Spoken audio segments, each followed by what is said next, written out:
He was cool. Are nicer than where I'm. He was cool. Yeah, we are nice. Anything for free, but he was cool. And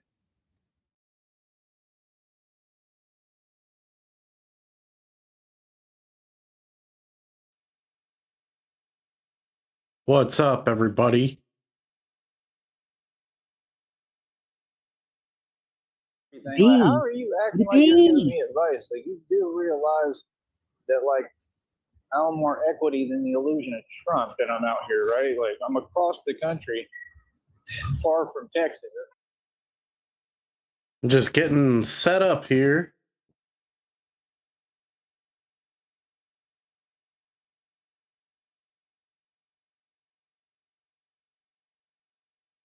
Is reaching. Hello. Folks, you know, could you take off your hoodie because it's way too hot for you to be wearing a hoodie. HD me. I didn't leave that comment up long enough. Pop rocks is a very good analogy for his mind at this time. Very good. In his mouth right now. We like share. You know what I mean? Share. So we're sniping Fallon right now. Hope you guys enjoy sniping Fallon. And was never there. That's exactly what they took. Hold on. Oh, thanks a lot, Storm. Oh, I like this. We're good. Yeah. Yeah. Enjoy. Have a good evening, Storm. Right now, just trying to look around. I love you. See what's what. The Storm. Trader Joe's. This is interesting. Hey, Tater. How are you? Thank you for coming. Storm is the one that always tries to stir Trader shit. Joe's is actually a normal place to go shopping. Yeah, I think I got everything set. Shopping. You just don't know that because you don't probably have. Yeah, so I got a new microphone that costs more than $30. But you know, you wouldn't know it. It looks very similar. You guys hear that? And I'm also putting it through some software. She's so boring without anyone commenting. Well, I'm commenting now. Let's go live. Get to you, okay? You have the best night ever. Fallon blabs so much. She just blah blah blah blah blah blah blah blah blah blah blah blah blah blah. She doesn't breathe. You are way better off where you're at than where you used to be. I'll tell you that right now, honey. She's like the X-Men cartoon from the 90s or the Spider-Man cartoon. Thank you, Don. Where they're just like blah blah blah blah blah blah blah blah blah blah blah blah blah. There's no break. Let me just say something before I go on. I know pausing, blah blah blah. All right. You know, the whole thing that's going on. Okay. It's like she knows the other side of the sector. You know, what people are saying. What are we saying? Just what they want to say. Yeah. Why would I say something I don't want to say, dummy? They're trying to get people to wrangle and buckle down and take sides and whatnot. I don't see anybody doing that over here. You're not talking about me. I mean, yeah, going to other people's chats that talk nasty shit about you and being friends and being mods for them. Yeah, that's pretty fucked up. But that's a decision that person made, you know? So stay there. But to think that it's over attention. There's no sides. Is what boggles my brain more than anything. Or Fallon, this is what you don't get. There's no sides. It's not like, oh, people are on my side or your side or Keldo's side or whatever. There's no sides. It's that there's people that get along and there's people that don't. And you're in the second category. You and Hussy. I mean, I'm going to pull a Val here and say that your Fallon fallout is going to happen by the end of the year. I mean, I can't. I can't. It's like saying to my daughter or son when they're little, okay, you can have that toy, but you can only have it for like a couple of days, and then I have to take it away. Huh? I mean, I don't even know. I don't know. I think they're all, everybody's messed up in their own minds. I'm not. I'm normal. I'm way more normal than you. Oh, HD, it's frightening. Nice. Do I sound? Let's see. Does it pick up? Yeah, it does. If I did that before, it would just clip. It sounds so different. It's freaking me out. Do I sound like more of a person and not just like a weird muffled robot? A little bit. It's frightening. I'm glad you could make it. I was just like, I'm just gonna set shit up live and just that way I can like test it. Like see what, because people pop in, I can be like, do you sound me? Do you sound me? Do you sound me, bro? Yeah. See, people aren't toys. Yeah, right. Your voice is a little deeper. Oh, is it? The other mic? I think the other mic like didn't have any dynamic like. Didn't have any bass. I don't know how to do. Yeah, I don't even know how to describe it. I've changed my mic so I'm bassy toned. Whatever the default settings are for this mic, I don't know if it necessarily. It sounded like how I actually sound like when I like played the sound back to me, but that's so you're hearing what I sound like to myself. You know how like you sound different to yeah, like in your head. Yeah, but I like matched it so it sounded like how I sound in my like when I hear myself talk. So you're hearing what I sound like to me approximately. So you're in my head. Isn't that weird? Parasite in your brain. You're in my head. You talk. Get out of my head, you guys. Can you share your screen so I can hear Fallon talk about whatever the fuck yeah. she's That's the one about. That's the one thing I didn't get around to. There we go. Entire screen. Let's see what Fallon on her face has to say about Fallon on her face. She's sniping somebody? Some guy? So we're sniping a sniper. Shit off, isn't it? Yeah, in the 4 hours. Anyway. Like, that's the thing. Like, do you understand what like practically being undercover means? Do you really? Does this guy have his phone on the ground? What you see? Ew.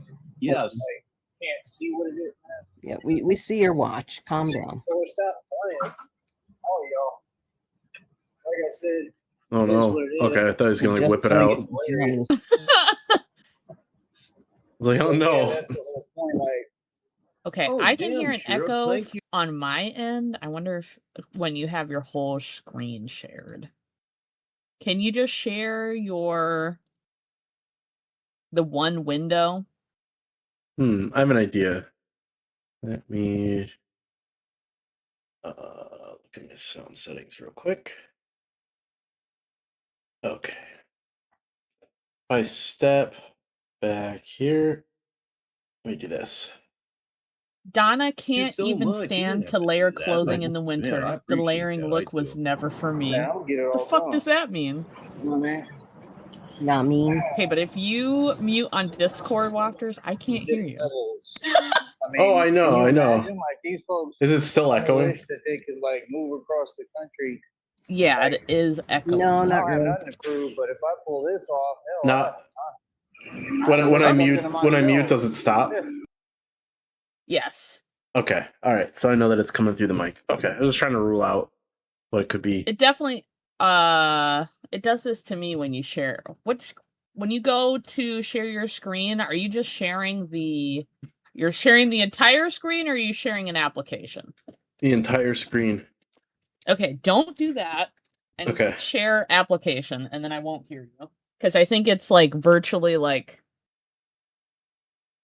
projecting. I get you. Shit. I get you. Speak now. And test. play the video at the same time. Okay. Oh yeah, way different. Yep. There's like an echo. Blah blah blah.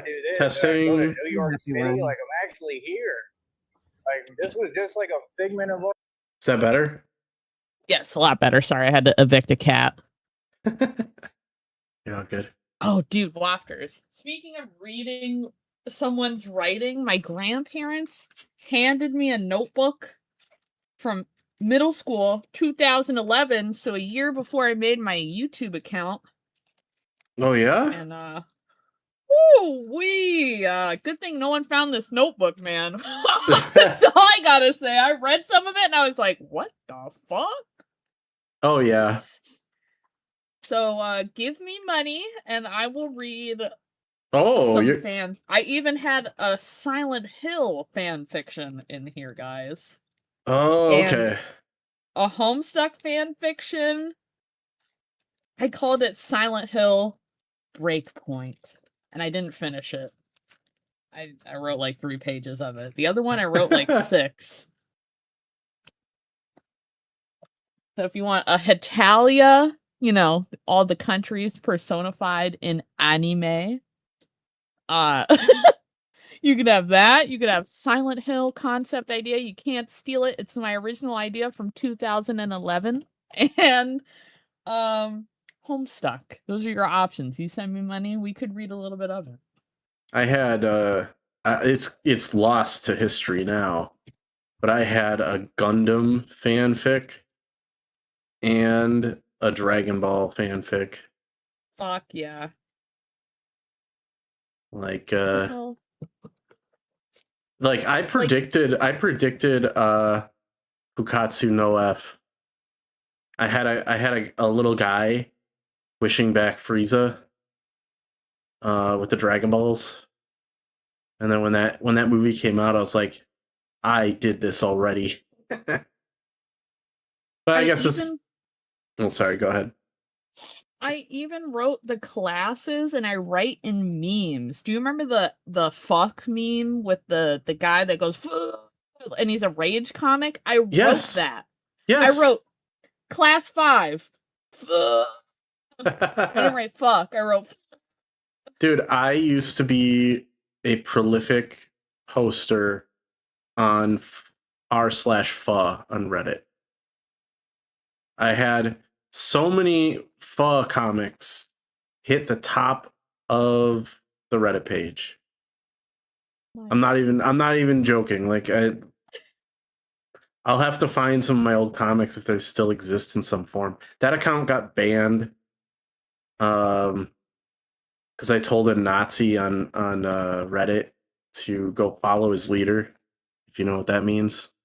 But that got me summarily banned. So that account got wiped. I wrote a letter to Buddha in this notebook. Oh. Here's the first line, the kicker. This is middle school Brittany me.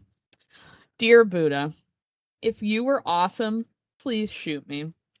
Because you're awesome and carry weapons. But alas, I spelled Jesus wrong. Jesus Raptor isn't real. Cries in the emo corner. How did you spell it? Jeuse. And I grew up Christian, so that doesn't make any sense. Wow. XD. Internet lingo is in my notebook. And then I put in all capitals. I guess I've been doing that my whole life. I'm infected with the lingo. It's the year of the tiger. Yep. I was hatched. Lady Gaga has infected my mind too. I may shoot myself. Girl, what? Stupid people. I hate you so much, stupid people. Please do me a favor. Die. Oh my god. Gay jokes are so dumb. Kill me. Missing summer already. I hate this class. Why is this letter to Buddha? XD. Oh, XD. Well. XD random. I miss internet. Fuck this school and this class. Because I may be the only one in this school that has any brains. Or even uses them. Whatever. I'll just keep talking to myself. Oh, Raptor God. XD. New internet stuff. And the letter goes on. Chris, Michael, I miss you guys. Cries one more time in the emo corner. Also, school is boring with an E question mark? I don't know. Oh well. No one in my class is frustrating. That's spelled wrong. Okay, I've been here 2 hours already, XD. Boredom. La la la. Gym is so boring. XD. I did. I started a goal.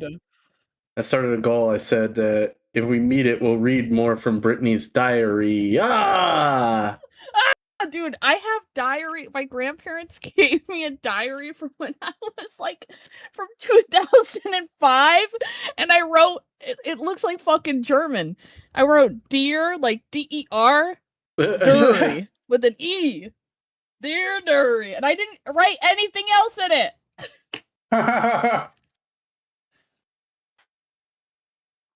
That's hilarious. This is disturbing. I think I have one like diary from like when I was a kid, and it was just like, my dogs are cute, and I also have a bunny, and food tastes good. Like just like really dumb shit. I would obviously write my personal frustrations all day out in school. I fell 5 times today. What the fuck? Like, why am I writing this? Nerds for the win. What's up, That's what I Tubian? wrote. Tubian. What's You up, love this Isaiah? shit, don't you? I started a goal. If we read it, if we reach it, we'll read more of Brittany's diary. Diarrhea. Diary. That was Mustache Man's last painting. The Brains on Zaval. Yeah. That's right. It's brains on the wall. Mustache Man. Yeah, that got me banned from Reddit. Like back in like it was Reddit loves Hitler. Yeah. It was 10 years ago now. It's 2016. I remember that. I was so pissed because like that account, I had so many posts that had like gotten a lot of attention, like in pho, and like I couldn't easily get the links of those comics back, and I didn't have them backed up anywhere else. So I was like, "Fuck!" Some of them are just lost forever. But some of them were bangers. I don't know if they all hold up, but if I can find any of them, I'll post them on my page. I'll have to like, I don't know, go on like the Internet Archive and hope for the best. It's rough out here. Going back to the old internet.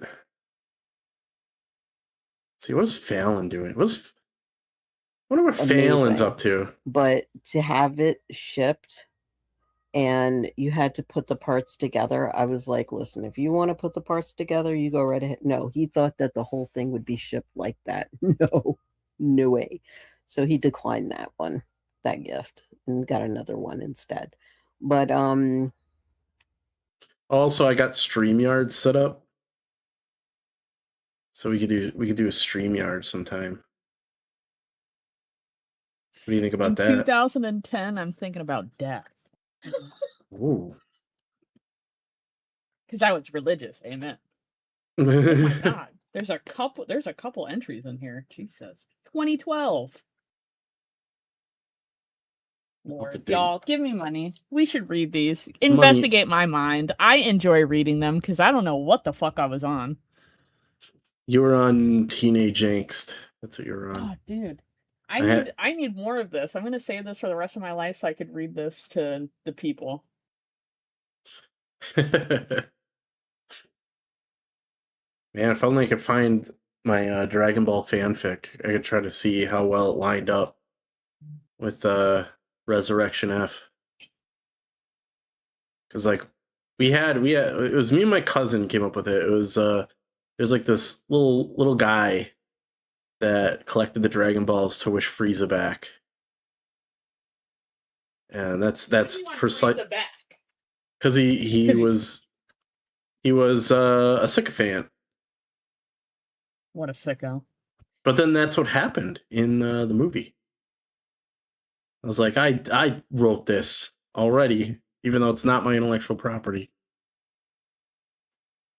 See, somewhere there's like a blog page of me threatening old dudes to beat them up in the mosh pit at Mayhem Fest because they insulted asking Alexandria.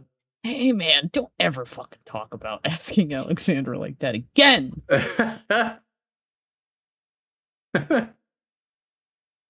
Oh man. Yeah, those things are mega expensive. Mega. Tater Muffin Mega. says, Mr. Tater Long Muffin. Neck Person Blues speaking microphone. That is true. What? Might be. That's what I'm saying. Like, it's like a whole thing now. Okay. This is the worst more. camera angle. And- The worst. Like I said, I mean, It's like people sun, working, moving packages. and up stuff, that nose, sounds about sun, right. up nose. You know what I mean? Yeah. And you get your hourly wage. And Right. you go pay your rent. And now you have no money Yep. again. Well, Yep. I really want to be like that. Yeah. Oh, okay. You know, So you'd rather be homeless. I came up on probably about, well, I made like 195 in like a day. You know what I mean? Like, come on, man, that's more than these folks make in a week or 2 weeks anywhere you are. Here in That New is York not City, true. Okay. New York, Manhattan. No. $195. No. Minimum wage here is higher than it is down in Texas, believe it or not. And also the thing Okay. is that The price it of depends living on in what New job York is you get. outrageous, bitch. Who cares? Yeah, take the minimum wage and divide it by the cost of living. I bet you it's still. I bet you it's still better than Texas, but not by much. Okay. So don't even go there saying that like people up here make less, because then how could they afford their $5,000 like 1-bedroom apartment, or studio? Have you ever driven around Texas? They don't believe in zoning. Like there's like no zoning laws. So there's just like houses on the freeway. It's insane. Like, oh, I'm almost home. Oh, is there an exit? Nope. It's just on the freeway. Fuck it. Yeah. Freeway house. Yeah. Like there's a hotel I was staying at, and I was like, where is the exit? There wasn't one. It was just you turn right off the freeway. Like you thought Strodes were bad. Oh, dude, going to my grandparents' house? What the fuck is up with all these roundabouts? There was never a roundabout in my life. There were like 5 going like in succession. Like we went through one and then like down a block, and then there was another one. And I was like, what? And my mom was like, yeah, these are new.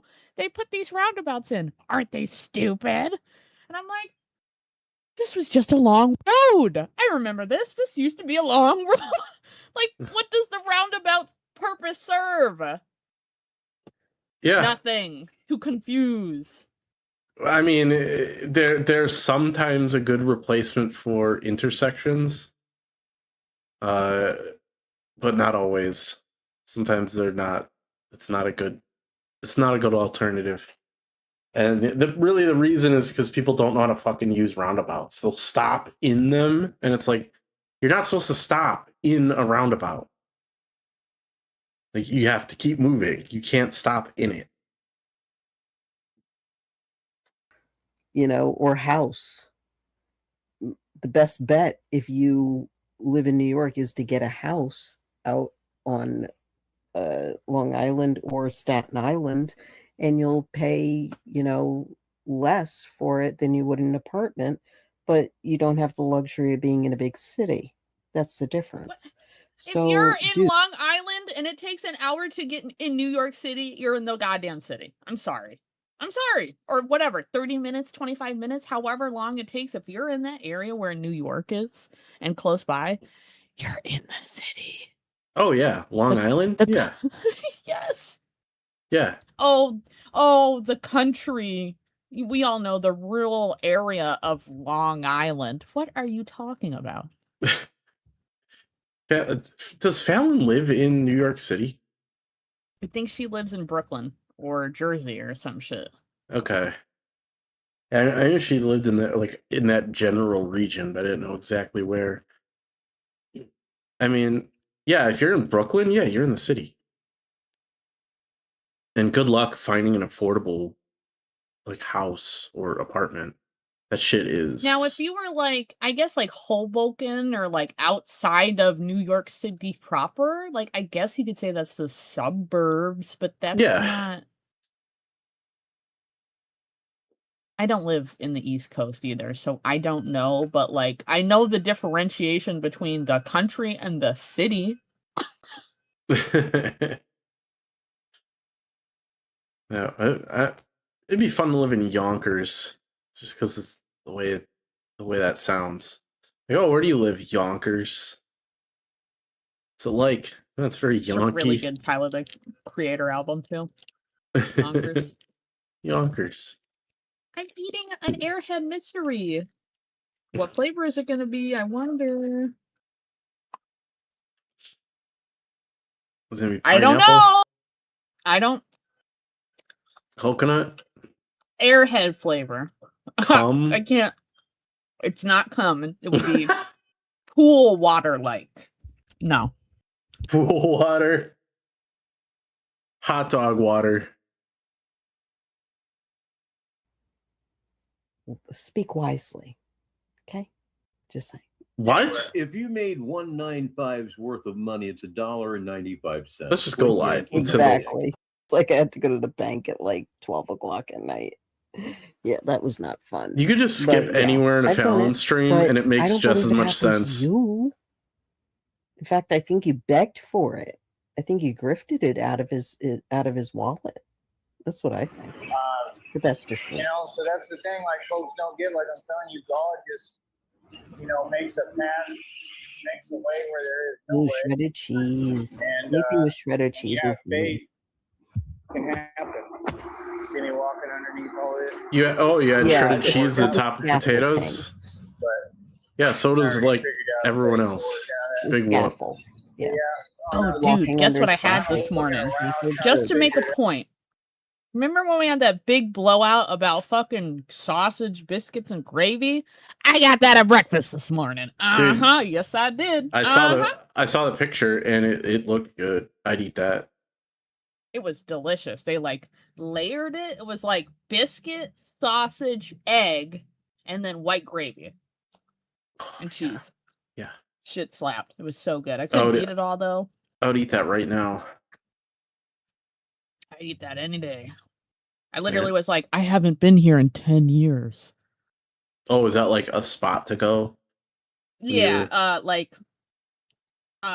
when you're in the country, there's very routine things that never change, and that's one of those is going out to breakfast. Oh. That's awesome. Yeah, there's a couple places. Old people style. There's this place we used to go. Oh, sorry, go ahead.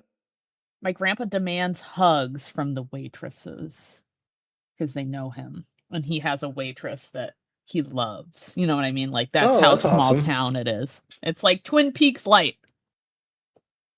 Nice. Twin bumps. Yeah.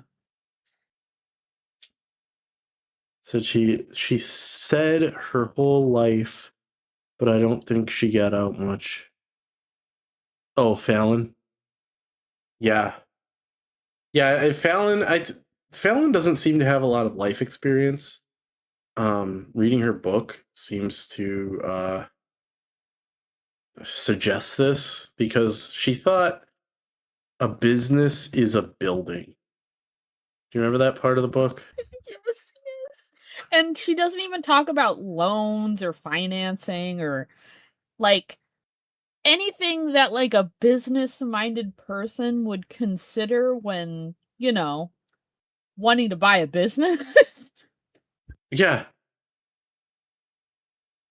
Yeah, no problem. No problem, Keldoge. We're just kind of shooting We're the shit.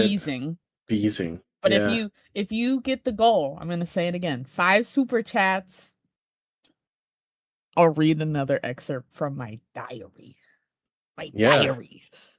And I'll try to find mine too for next time. It's somewhere in my house. And I don't know exactly where, but I'm sure I can find it. And I encourage you all, if you have children, make your kids write, because now, as an adult, this shit's fucking funny.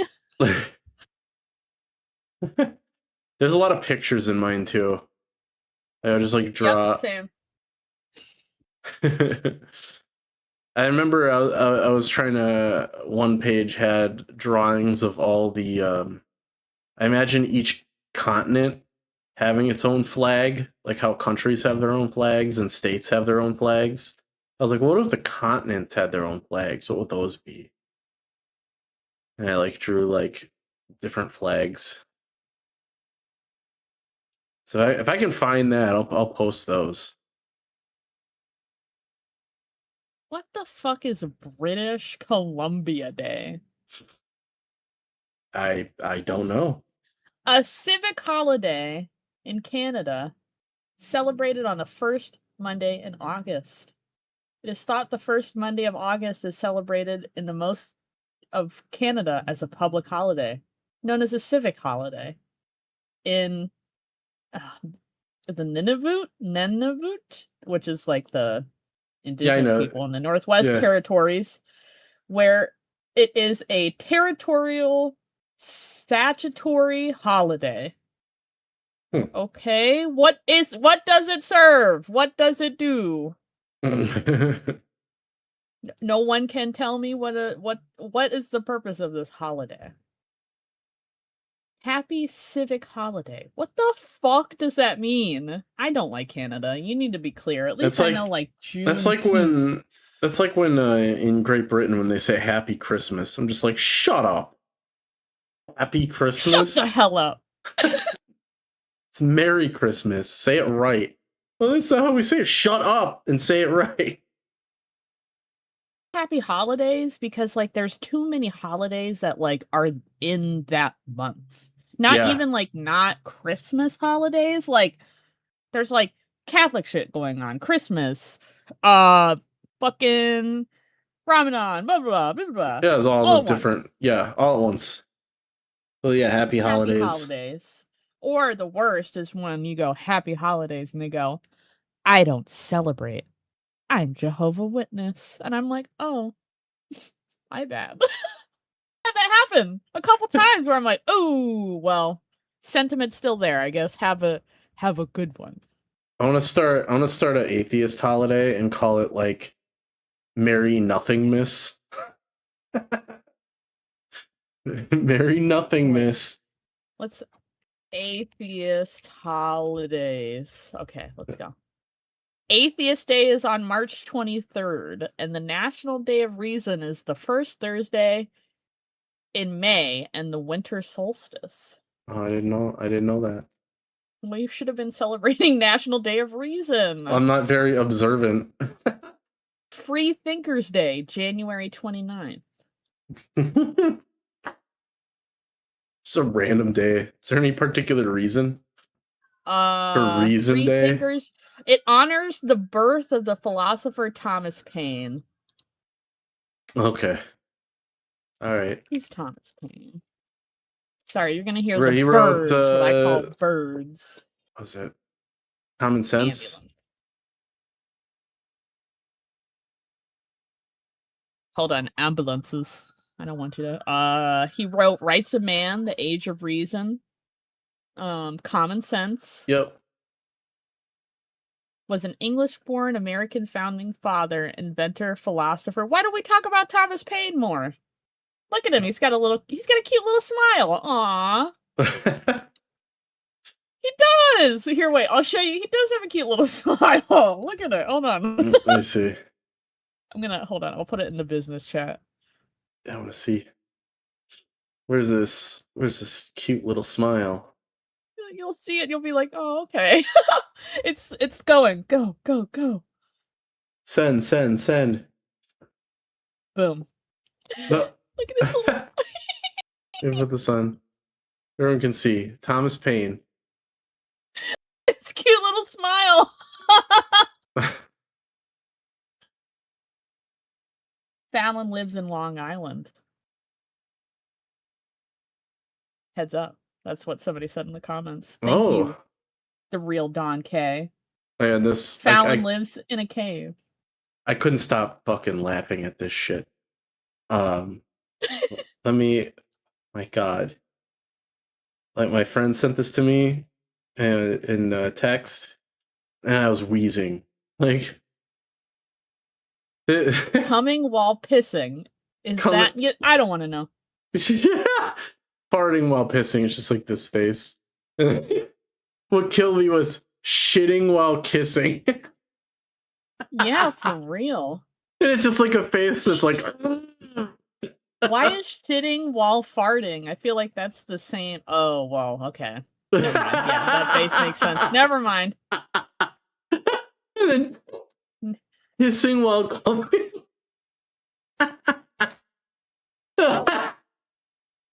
Hissing while kissing. And then coming while coming with the sunglasses. Yeah. Coming while.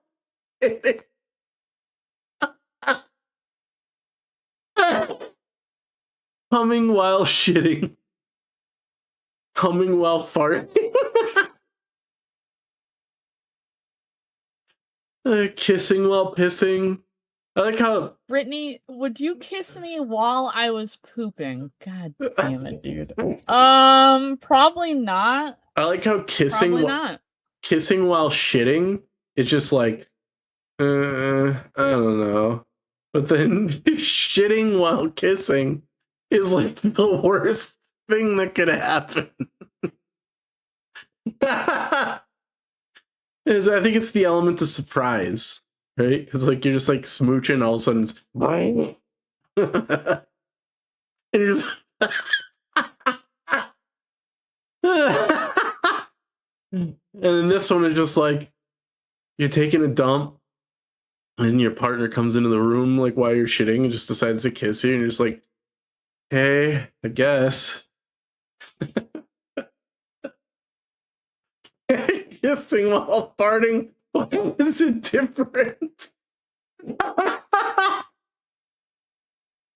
There's so much a range of emotions. This should be in the fucking God, what? I don't even know. The Met. Put this in the Met Gala. Dude, did you know that the Met costs $30 to go for an adult ticket? That's awful. That's horrific. 2 people goes, it's $60 for the Met. No. Are there student discounts? Yeah, let me give you my student ID from 800 years ago. I'm in school now. I'm a child. Be like, I'm 6 and under. Just be like, oh yeah, from last year, I'm still in. Just be like, what? This says 2017. Yes. Yep. Last year. I just woke up. We've definitely been kissing when farting happened. Yeah. Hissing while pissing, coming while coming, kissing while kissing, coming while farting, and then coming while shitting is just like this face. Oh man, earlier when I was looking at this, I couldn't breathe. I was wheezing so hard. Oh, good times. Yeah, you guys. Good times. The moments ago, I just looked at it. Yeah. Yes. Good times. Good times. That was a good time we just had there. Fallon, I guess. Could you imagine Fallon looking at that image? Yeah, she'd be like, "Oh, so immature." Farting while kissing. I'm so above this. I'm an author.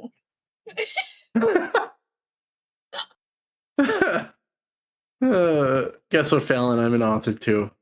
I'm not even fucking with you. I've been writing since I was in middle school. I'm not published though, so. Ew. Well, that still counts in my book. Oh, my Yeah, work's. you write fan fiction, Fallon, better than me in middle school. Yeah, you do it. I'm gonna write fan fiction of your book, Fallon, and it's gonna be like, then she fucked and someone died. Then she fucked again and another person died. Then she fucked and a whole family died. Like that, because like pussy that had a death note inside, and every time a penis action would happen, a name would be written down in the death note. She moved her legs to reveal her genitals. Look how she wrote it. Yeah. There you could see the labia.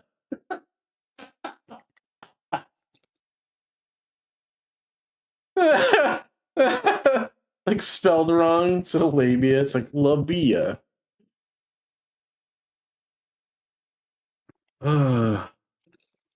It's so bad. We'll do one more Fallon check in here, and then we could start reading the book. I hope you do like it. And Thank you, Rich Baritone, for that. Well, 4 hours done. I have a political thing that's really short and sweet. If you wanted to watch something fucking insane, yeah, let's watch something crazy. Okay, so, we love being educated. I'm not going to go into a rant. I just want to show you how much I dislike this woman. Oh my god, let me find her. Was it Fallon? It's Fallon probably fucking voted for her or some shit. Fallon's probably like, now there's a sensible lady. I wonder if she's a published author too. Does she write books? I've written so many books about the same subject.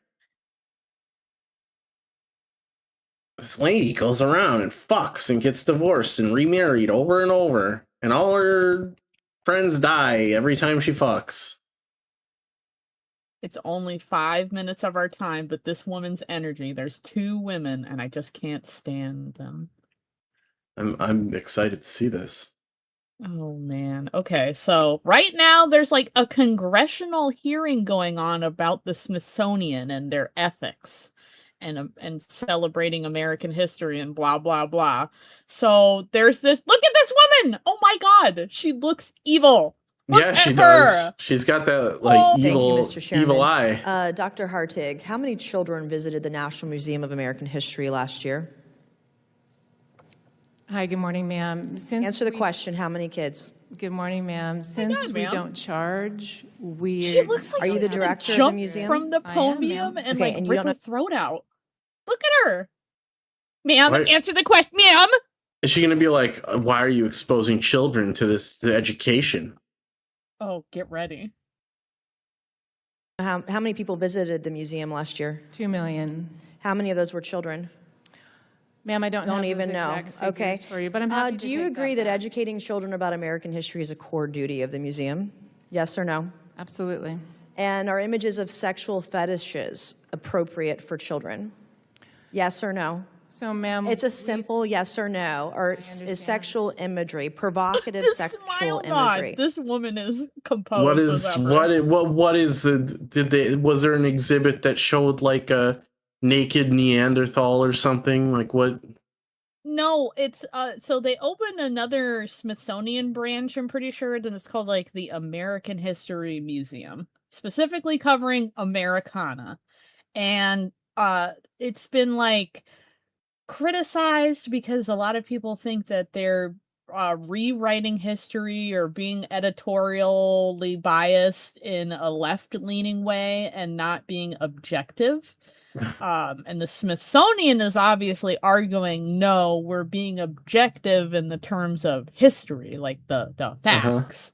Yeah. And they're just, I guess they're just pulling everything and everything, like complaints. Like it literally sounds like they're reading like Google reviews at one point. They read like, one of my constituents wrote me a letter and they said that they left your museum and they were unhappy.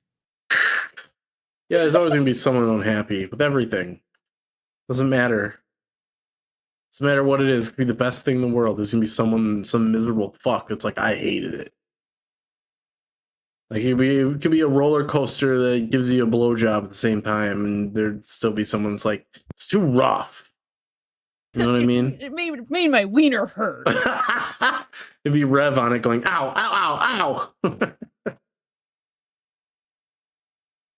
Appropriate for kids? Yes or no? Ma'am, we strive to represent all Americans. You strive to represent fullness of queer, American pedophiles, indoctrination groups. Oh, fuck you. Instantly goes into it. Somebody throw a pie. Grooming of kids. Yeah, honestly, you remember that okay, so in like the 60s, Anita Bryant, she was like running for California's like Supreme Court or something like that, or like I don't remember what it was, but she was doing like a talk about how homosexuals they can't be teachers cuz they might fuck all your kids. And a gay man came up and pied her in the face, and she just sat there and cried. It was. Oh yeah, I remember that. Yeah, I've seen that. Yeah, it's great.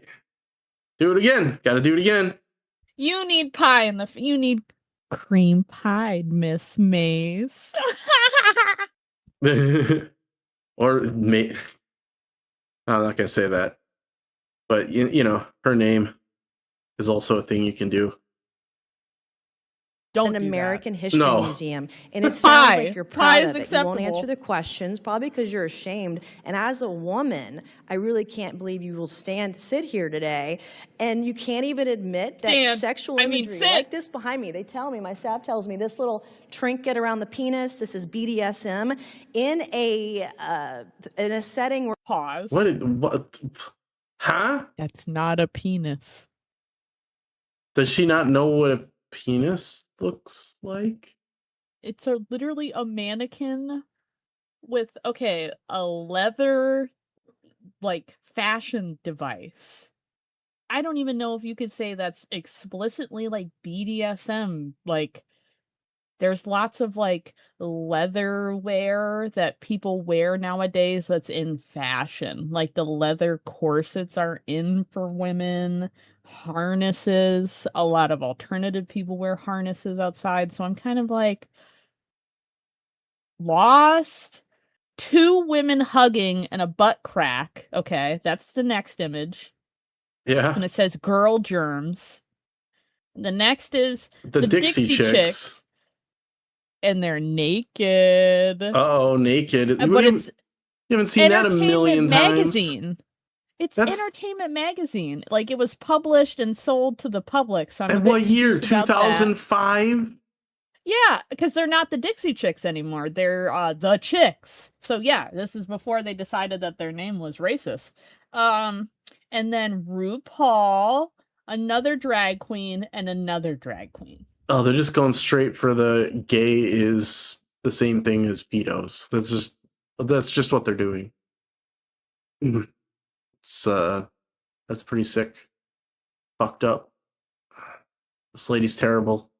Is she in an elected position, or is she like an appointee? Here, let's look and see what Miss Mace. She's someone who can be voted out.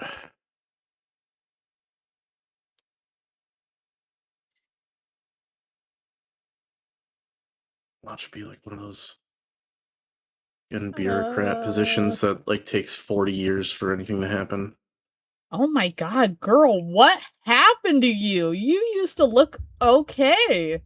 Oh my god, dude, if you Google, she's like a brunette in these pictures and she's put together, but you see her here, she's ashy blonde and like her like top of her head is like unbrushed, like she's been fucking around with her hair and she doesn't dye it anymore. Nancy Ruth Mace was born December 4th, 1977. She's an American politician serving as the U.S. representative for South Carolina's 1st congressional district since 2021. Okay. She can be voted out. Let's do it. Get her out. Get her out. If you're in South Carolina and you see Miss Mace, go, not me. Vote for whoever else is on the ballot. Anyone else is better than Miss Mace, okay? Do y'all ever wait until your tummy hurts to eat and then you don't want to get up to eat? Yes. I literally will not eat until I feel like I'm gonna pass the fuck out. Like it's. That's why you need bed pretzels. You get like honestly, that's how I feel about Baybel cheese. Oh, it's so tiny. You get what I mean? Like you could just go to the fridge and go grab it, and I'm gonna get a Baybel cheese while I'm thinking about it. Babybel, yeah. I haven't had Babybel in a while. Those are good. When I was doing keto, I would eat those. It tied me over. Because as long as the cheese doesn't have sugar in it, you're good. You can... Bro, they have a multi-pack now. They have white cheddar, Monterey Jack, and the regular Baybel. Tell those just like bed pretzel. Yeah. Just thinking of the worst thing to eat in bed. Probably pretzels. It's like the crumbs. No. What are those granola bars? Nature Valley granola bars. That have been in your pocket or car, and so you have to pour it out. Yeah, you pour it in your mouth like a dry oatmeal. Yeah, and then it gets everywhere, and it's like sharp. Yeah, nature. Bed so crumbly. The worst thing. All right, let's see what other angry shit this lady has to say. Or children are walking through. That's disgusting. Like, what kind of message are you trying to send? You know what? If parents don't want to have their kids see it, guess what they can do? They can not go. Like, and also like these 3 images at the top. This is like normal shit.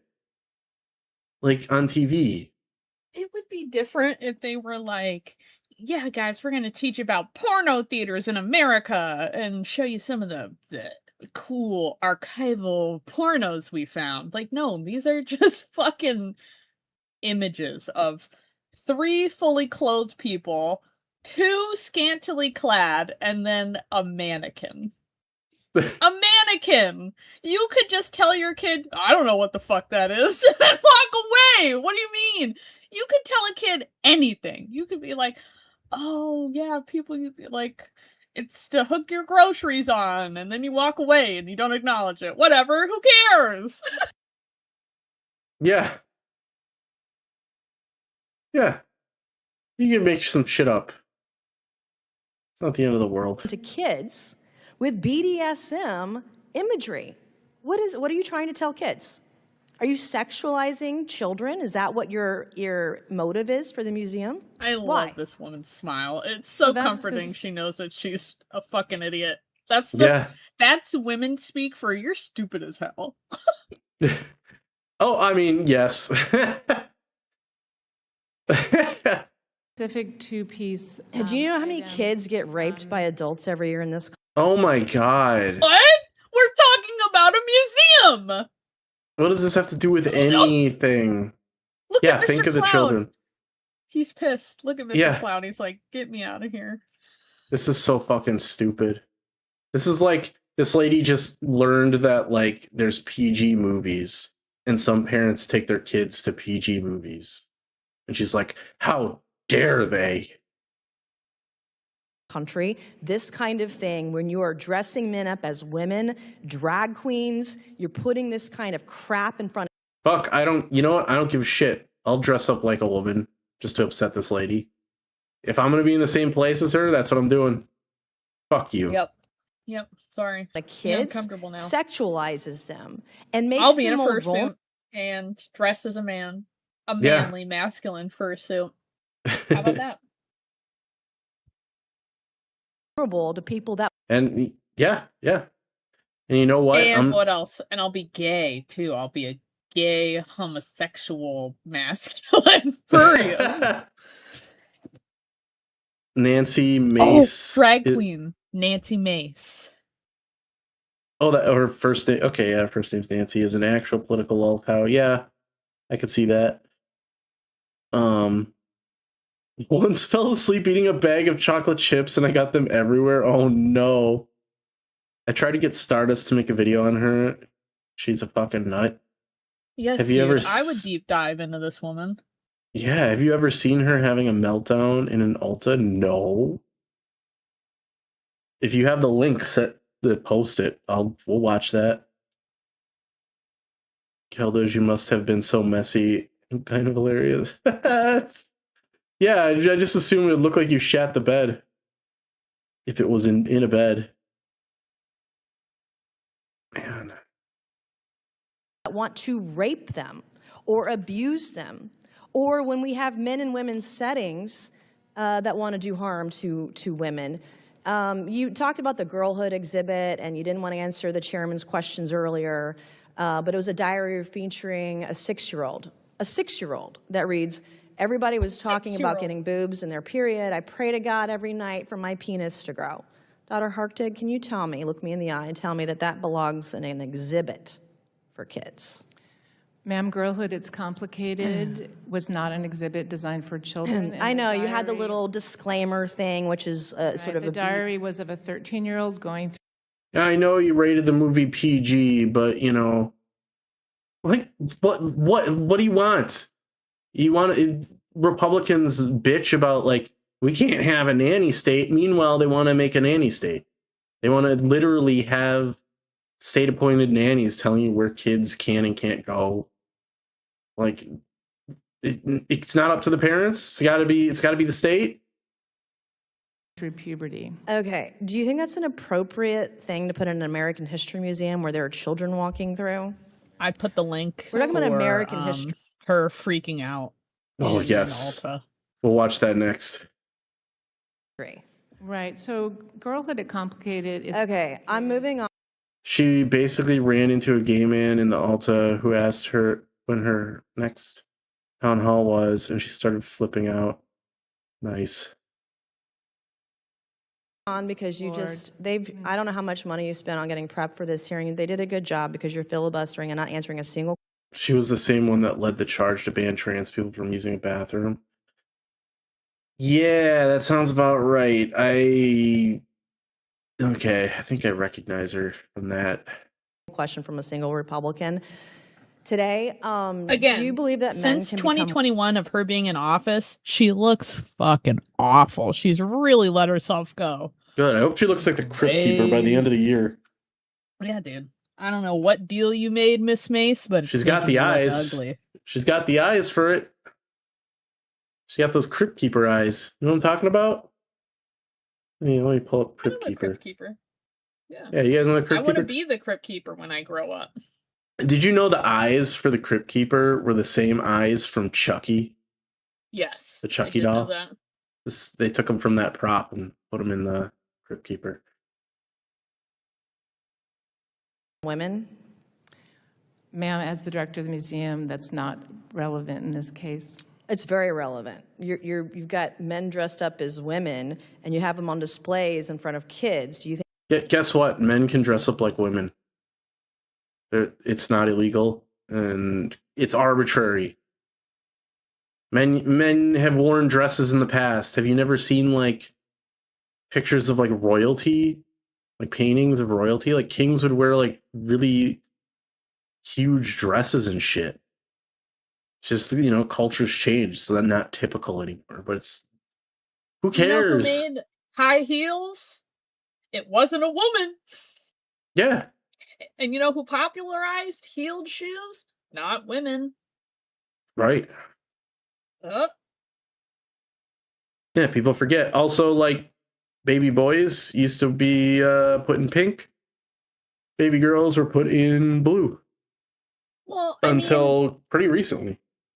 In the turn of the century, they, like, just out of necessity alone, there was no reason to give your baby gendered clothing. They basically wore fucking, like, long sleep sacks, like today's sleep stack, but, like, frillier. There's a picture, like a real old photo of Teddy Roosevelt I think it was Teddy Roosevelt when he's like a little boy and he's wearing a dress. Like kids, like regardless of like gender, wore dresses. So culture could change. It's clothes. Yeah. It could be, 10 years from now, dudes wearing dresses is perceived as a more masculine thing. You don't know. You don't know where the culture is going to go. I think men can become women, yes or no? So RuPaul's Drag Race, which is the upper... It's a man. Yeah, RuPaul isn't trans. He's just a drag queen. RuPaul is a man who dresses like a woman, literally. Correct. What is a woman, Dr. Hartig? Oh my god, the fucking Matt Walsh shit. What is a woman? That guy is such a piece of shit and a Nazi, by the way. As a director and as a historian. Yes. I think I made Kel watch something with Matt Walsh. It was like a Jubilee thing. Because Matt Walsh's presence, like, he looks like the kid from Hey Arnold. Or not Hey Arnold. The kid from Hey Arnold that's got that really big ass grin and a long ass head. Looks like that. And he's got like a skeevy type, like evil aura that's like charismatic. So just to toss him a bone, sometimes I'll watch his little debate things because he's like, "Well, you're just wrong." I think I know which character you're talking about. Is it Curly? I think so. Let me see, Curly from Hey Arnold. Or I'm thinking of the kid from Recess, maybe. Was it this kid? Can't see it. You gotta bring it back over.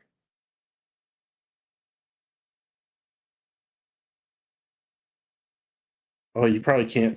Oh yeah, that's right. I'm only sharing the. Hold on. Let's see. Get it back.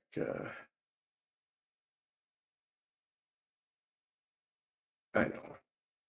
Yeah, like a mix of him and then that tattletale ass kid in Recess. The one that would like go to that fucking old ass lady and tattle on everyone. He had a notebook.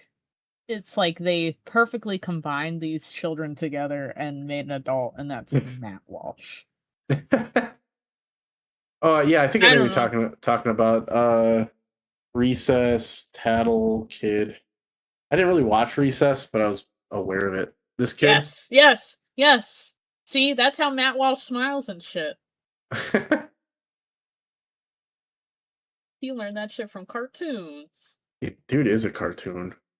That's what I mean, see? I don't know. What is a chair? Okay, wait. What is a man? I'm going to start asking people, what's a man then? Yeah. What is anything? What is a chair? What is air? What is gravity? You just ask, what is a chair? Anything could be a chair if the definition is loose enough. Or like, can you sit on it? Does that count as a chair? Historian, it's not my opportunity. You sexualize the American History Museum, so this is a fair question. What is a woman? So at the museum, what is a woman? We strive to represent and not categorize all Americans. Okay, I have another question for you. There's a glossary at the museum that informs. This bitch is on to nothing. She really thinks she's on to something. It's so bad. There was another hearing where I think her little helper literally goes, well, why aren't the 50 million babies that have been aborted in America, why aren't they being represented in your museum? And it's like, I don't know. Probably because they don't exist anymore? What do you mean? Like, these are real weird-ass questions to be asking. That is weird. What do you want, a memorial? We gotta ask Fallon. American culture traditionally recognizes two genders. Other countries recognize three or more. Yep. So enlighten me this morning. How many genders are there? 324. 72. Ma'am, which glossary? This is okay. Like it's a spectrum. So you can't put it into discrete numbers like that because it's a spectrum. You have to be like, oh, like you're closer to what people can traditionally call a man or a woman or whatever. That's like the best you could do. Okay, this is a display, and that has a glossary that says other countries recognize 3 or more genders. So I would like you to enlighten me today. You're the director of the American History Museum who's sexualized things in front of kids. I want to ask you, how many genders are there? So first of all, I'm happy to get How back many? to you about the glossary. How many genders are there? Sure. And what are they? I'm not sure which glossary you're speaking of. Of course, I know that you don't. You know exactly what this hearing was about today. One of your exhibits at the American History Museum says sometimes gender isn't revealed at birth. So when is gender revealed? So when was your gender revealed to you, Dr. Hartig? So I don't really think that's relevant to the It is relevant. You have a display at the American History Museum talking about gender isn't always revealed at birth. So when was your gender It's not revealed? So since I am a PhD and I wasn't done yet, but I'll yield back, Mr. Chairman. Thank you. Thank you, Ms. I'll Mace. yield anyways. Fuck you, bitch. What an asshole. Hate that lady. Let's go. Let's watch her being a dick. A crazy, insane person. An Such a elected official. Yeah. Oh, God. See how put together she looks? Look at her! What happened? She had the giant crucifix earrings. I do them every year. You want to keep going? Do you want to keep going and keep harassing me? You could have gone to a dozen town halls last year. I asked if you're doing any more this year. It was one simple question. Yeah. Are you doing a town I've hall already this year? done one. I'll do plenty more. Any more this year? It was a simple question. You're always invited. Oh, this is like Fallon getting mad at like a single question. Like why is your avatar a empty theater? How dare you ask a stupid question like that? It's like what? Blocked. I just wanted to know what. We should make all these political people live stream 24 hours. Yes. And have to answer to the constituents. Yes, that's the new town hall. Well, that's the new town hall worldwide, and there are no mods. It's just a free chat. Yep, no mods. That's legislation. Yep, no mods. They're not allowed to block, and it's like a stick-am room where there's like 8 slots where people can come in. But they can be up a certain amount of time to just scream at her all together. Dude, it'd be like so chaotic. It'd make her quit. And by the way, I voted for gay marriage twice. What does that have to do with me? I'm just saying, it has everything to do with you. Do you think everything about me has to do with gay marriage? I do, That's absolutely. Your first stance when you speak with me? Absolutely. No other humane if you want to get in my conversation face you can have about town me? halls, you should have shown There's up to no one other last humane year. thing you can talk about me just saying, oh, I support gay marriage. Yeah, That's because you're the only thing getting you in have my to face say. about a town hall you could have gone Asking one last year. simple question from right Would you over like here me? is if you have any plans to have more town halls this year. I have town That was halls one every year. question. I have over a dozen every year. Great, that was my entire question. You didn't have to go Yeah, into the spiel about you could have everything else you could have come to any of them last year. Okay. And I'm I had asking you over a about this year, dozen. not 2024. But Where we're were in you the year right? before that, or the year before that? It was a simple Oh, question. I because asked you know if what? have Because any you more that people you're on the going to left this are year or not. crazy. So I'm You're gonna- absolutely crazy. I'm absolutely You are, crazy. and get out of my face. You're insane. Goodbye. You're insane. You. You people on the You're Yep, gonna be voted bye. out so fast this year. I I'm can't not. wait for you to Not. go I into won the by dirt. so much. You're a disgrace to this state. I That's won what by you are. so You're a much. disgrace. I asked you a simple question, and you just to go on this tirade and tell me you. Yeah. You. Disgusting. Get out of my face. You. How about Get out of my face. Try. What's your name? What's your name? That's What's my your name. name? You say me? Yep, I Just sure the did. first thing you're gonna say to me is me for asking Absolutely. you a Get question. the out of my face You. now. You. You. You couldn't take me on, baby. Stay the away from me. man, if that guy ran against her, I'd vote. I'd Yeah, vote I'm for voting him. for him. Yeah, dude, he'd probably win too. He'd be like, "Come watch our exchange. This is all you need to see."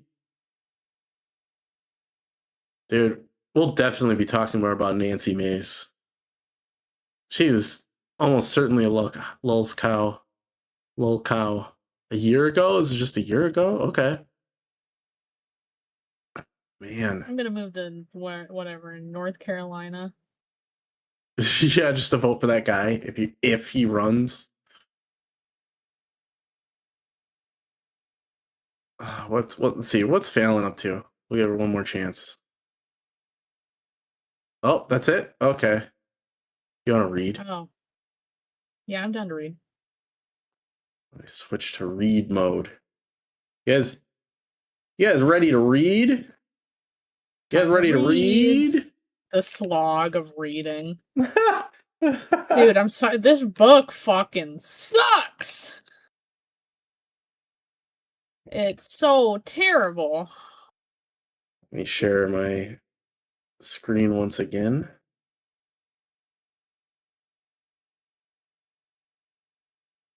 Let's see. Stream pause. You don't have to stream the screen to me because I got my own copy of the book. Oh, okay. That's true. That will probably save on bit rate blase. Yeah, it will. I'm just gonna. There we go. Alrighty. So we were at page this. I don't think this is. We were further than this. 51%. I'm at 68%. Yeah. Okay. Yeah, I would say we were more than 2/3 of the way through it. I think I'm at Shells prepares for grand opening Valentine's Day event at Scarlett's. Yeah. Let's see. Shell. Mine says page 138 out of 208, but like I know that we had like a weird page discrepancy. Yeah.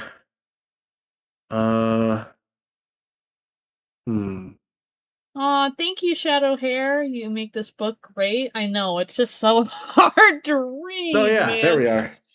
You know what? I sincerely wonder what Rev's book is like. Like, is it worse than this? Has anybody read the Tento Saga all the way through? Let us know. I'm curious. I am curious. Because we'll read it. Fuck, I'll even read Brett Keene's book. You remember that shit? Oh shit. Oh my god. Situation. Individual. Yeah. Unbelievable. See, he's literally walking away. Just get out of my face. What's your name? So like her whole basis is that she was essayed, and so she uses that for like every argument against trans people. Fucking gross. Yeah, no, I was the victim once in this case, and now it's everywhere. Matt Walsh makes me want to commit crimes. The same. Yeah. Shadow Hair says, I don't know, but I'd love to hear it. Aw, thank you, Shadow Hair.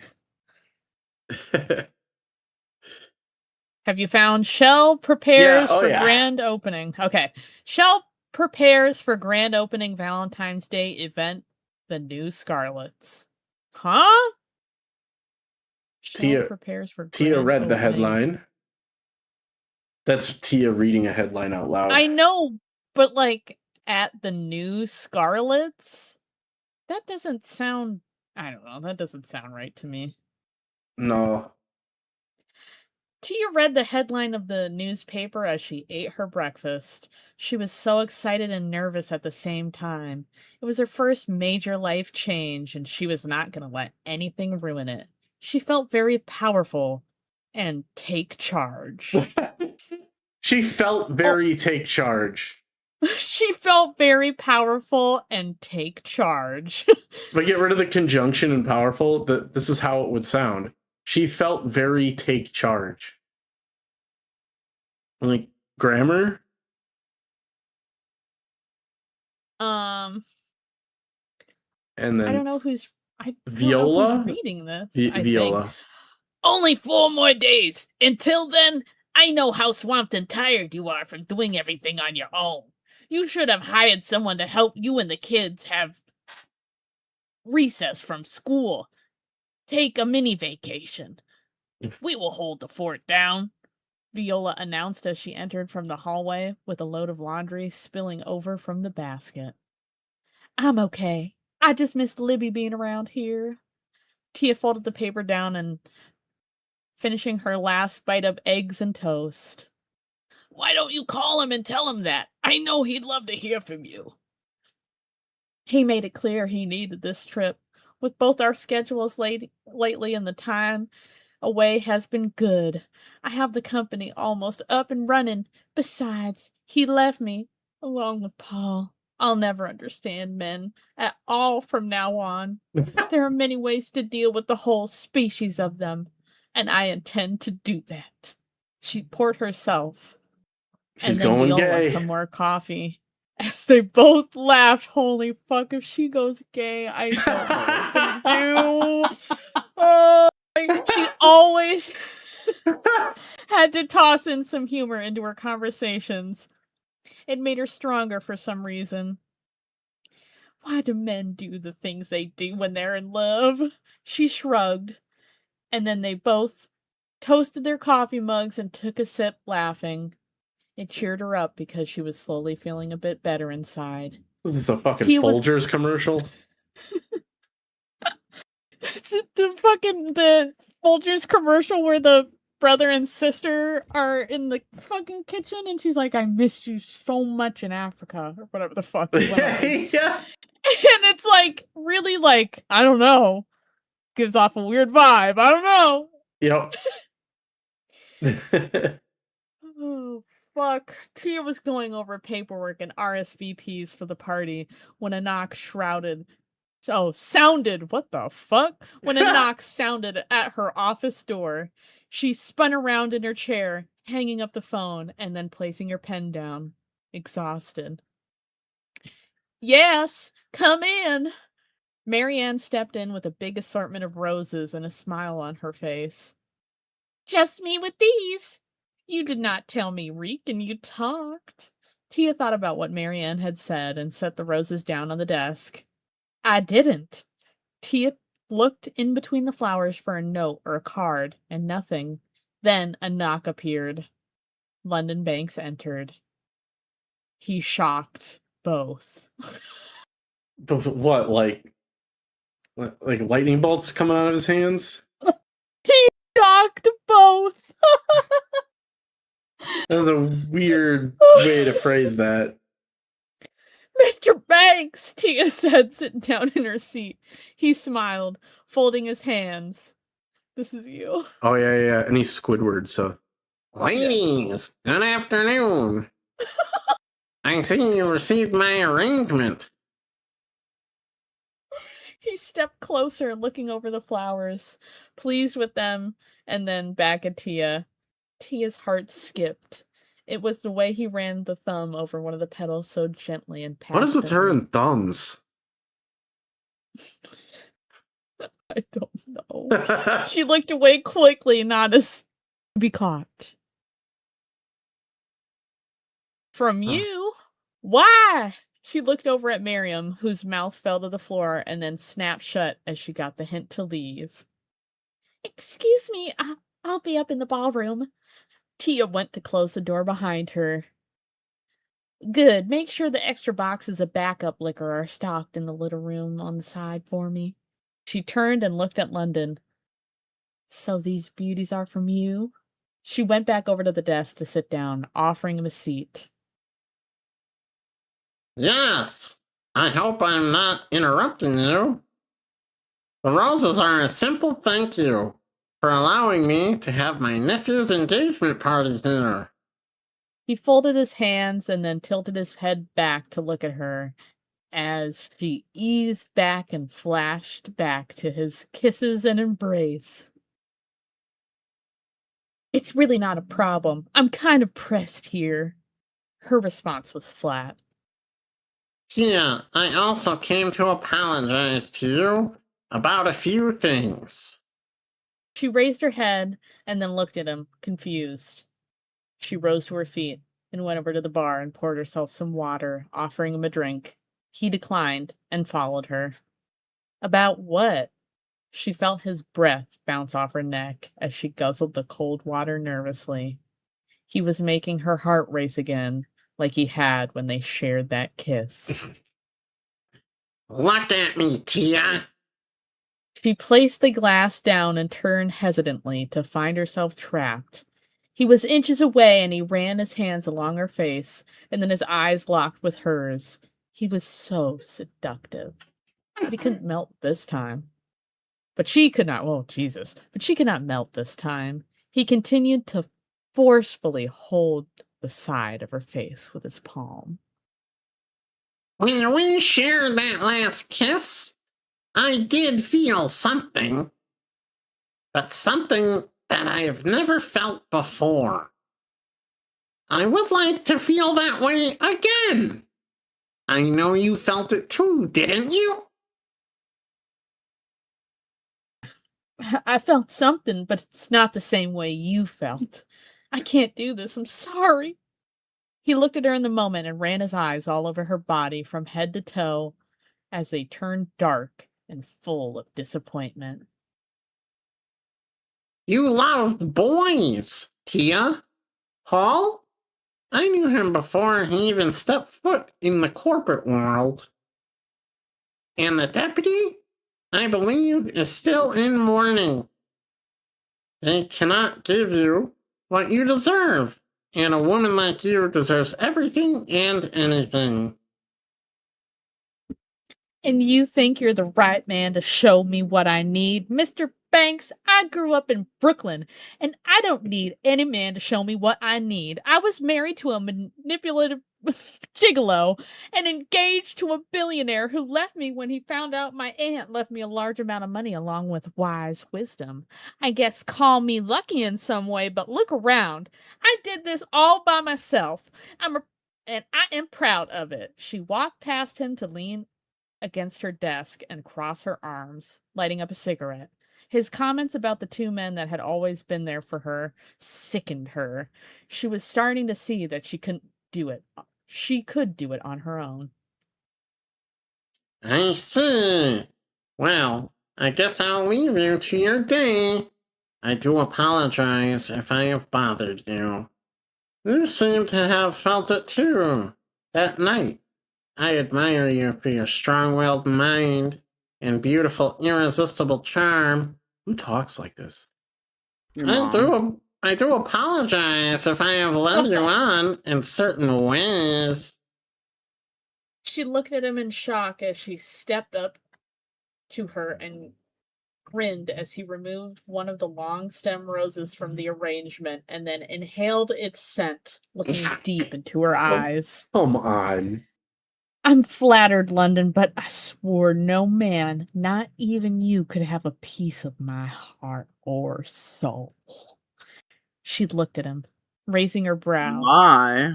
And he took that as a challenge to him. Oh.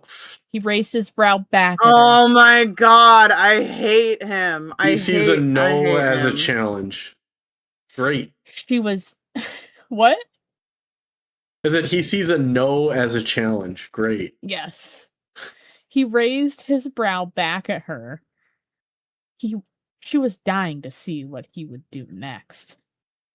Ooh. She felt so turned on in a way. But she had been good at defending herself. His eyes traveled down to her chest and explosed. Explosive cleavage? Yeah. Explosed cleavage. And went dark. It was getting so heated between them. Are we gonna get explosed in the bread room? Explosed in the bread room. I see now why voice actors have to make multiple takes in a the bread room. You are one tough lady. I like that. You keep this up, and I'll have no choice but to take ownership of you and your very sultry body. Have you ever thought for 1 second what we could do together? No. She smiled, taking a drag. and then crushing out her cigarette and going to walk around to the side of her desk. He hopped by her. Oh, God. Hopped? Bitch, what? He stopped her by grabbing her and spinning her into his arm. Hopped. Jesus Christ. Dude, she hopped into his arms. She fell on his cock. Ah! He held her softly and gently, causing her to shake a bit in shock. Help! I'm fucking this up. Can somebody popcorn? I can after I eat, but I need to eat first. Like, my stomach is upset. It's like you need food. I can't be with you. And yes, I thought of the two of us. I thought this. He pulled her closer, causing her to wince a bit. His husky tone gave her a bit of pleasure. What? Okay, you have to reread that because you peaked your fucking mics. What the fuck was that, bro? That was like Batman looking. I was trying to make a husky Squidward voice, and it didn't quite work. You gotta do a squillium, bro. Yeah. Squillium. Okay. Look at me! Give me a chance, please! That's all I ask. I want to prove to you that I am not this monster everyone is talking about. Please, Tia, let me show you. He ran his hand along her face, causing a tear of fear to run down her cheek. Oh my God. He caught it and wiped it free with his thumb. Again, thumbs. Then he kissed her forcefully while his eyes watered up. What? He ran his hands all over her body, causing her to want him and to crave him more. But she knew it was wrong. Why? Sorry. Now you sound like a Furby. Hold on, I'm gonna go get my hot dogs. Hold on. I'm not mature enough for this. Tia, I know you want me. I'm going to wait as long as I can for you to come to me. Why is every dude in this book just nuts? Yes, my darling. We could be so good together. I know you like this. I know you like this. I know you like this. It is deep down in you. God, you feel so good. What? He moaned into her ear, grabbed onto his full erection against her. Tia followed his rhythm. She loved it, but she could not go through with it. His arms around her, his touch. Oh, London, what you do to me, I can't. Please, stop it. She broke free and then slapped his face. His boner. Oh. Wiping her lips in fear. Please go, I can't do this. He held his cheek and glared at her with a devilish grin, liking it. Oh no. Did not see that coming. At all. You will come to me, darling Tia. No, I still got some. Hello? Oh, sorry. Let me just scream into the mic. My bad. Sorry. And you will give me everything I want. He took out his hand, oh my God, handkerchief and wiped his lips free of her lipstick, shoved it back into his pocket, and then adjusted his cuffs. He was so sharp and suave as he ran his hands through his hair. And if I don't do as you wish, what'll you do to me? He went to leave and then stopped at the door, running his hands through his hair and smiling. I'd rather not say, but I will share this. I am sure your cop lover will not like the fact that there are cameras in my home. that I'm willing to share with him and a copy Oh my god! What the fuck? And a copy of documented proof that you did sleep with the deputy the night you lost your child with Paul Valentine. She looked at him with anger as she fished around for his check. Blackmail. And the Great way to agreement start to a go relationship. after him. She was in utter shock. She thought this shit with him was over. She even signed a contract with him. How the hell could he do this to her? And now? You would blackmail me? Blackmail me into sleeping with you? Well, I guess you can consider another place to have your nephew's party because this place is not up for negotiation. She handed him the envelope, but he refused. You have until the end of the day to get back to me. Enjoy the roses, sweetness. He went to leave, but she stopped him in the hallway, and he pinned her up against the wall, scaring her. Jesus. His face filled with passion and rage. His eyes were in flames. You son of a bitch! I will not be your whore! She tore the envelope in half and threw it at him. Oh no, not my whore. You are much more of a woman than that. I do not tolerate such talk, much less such behavior from any woman. You like this. You like all of this, don't you? Say it. I turn you on, don't I? No! Yes, you do! You like having me controlling your mind and your body. I make you melt inside. The things I could do to your baby hot little body. God, Fallon, you're a monster. You come to me when you are ready for that agreement. I will have my driver deliver another contract and check here by closing. You enjoy your day, Mrs. Ambers. His tone was husky and dark. He took off adjusting himself as he reached the elevators and looked down the hallway at her as she stood there, shocked. She turned and went into her office and fell into the couch in tears at what she had just gone through. London had more power than Paul did, and that worried her. After Tia interviewed the receptionist, she sat at her desk with paperwork piled high. She took out some pictures and looked at one of Paul and her. She smiled, remembering the first time they met in Paris and their whole adventure together. She missed him, and she missed Reek, too. Oh my god! And how could she keep what happened between London and her a secret about? What? And how his erection felt in her hand as she really wanted to sleep with him and just see how charming he was in bed. But Tia had more important things to do than think about London Banks.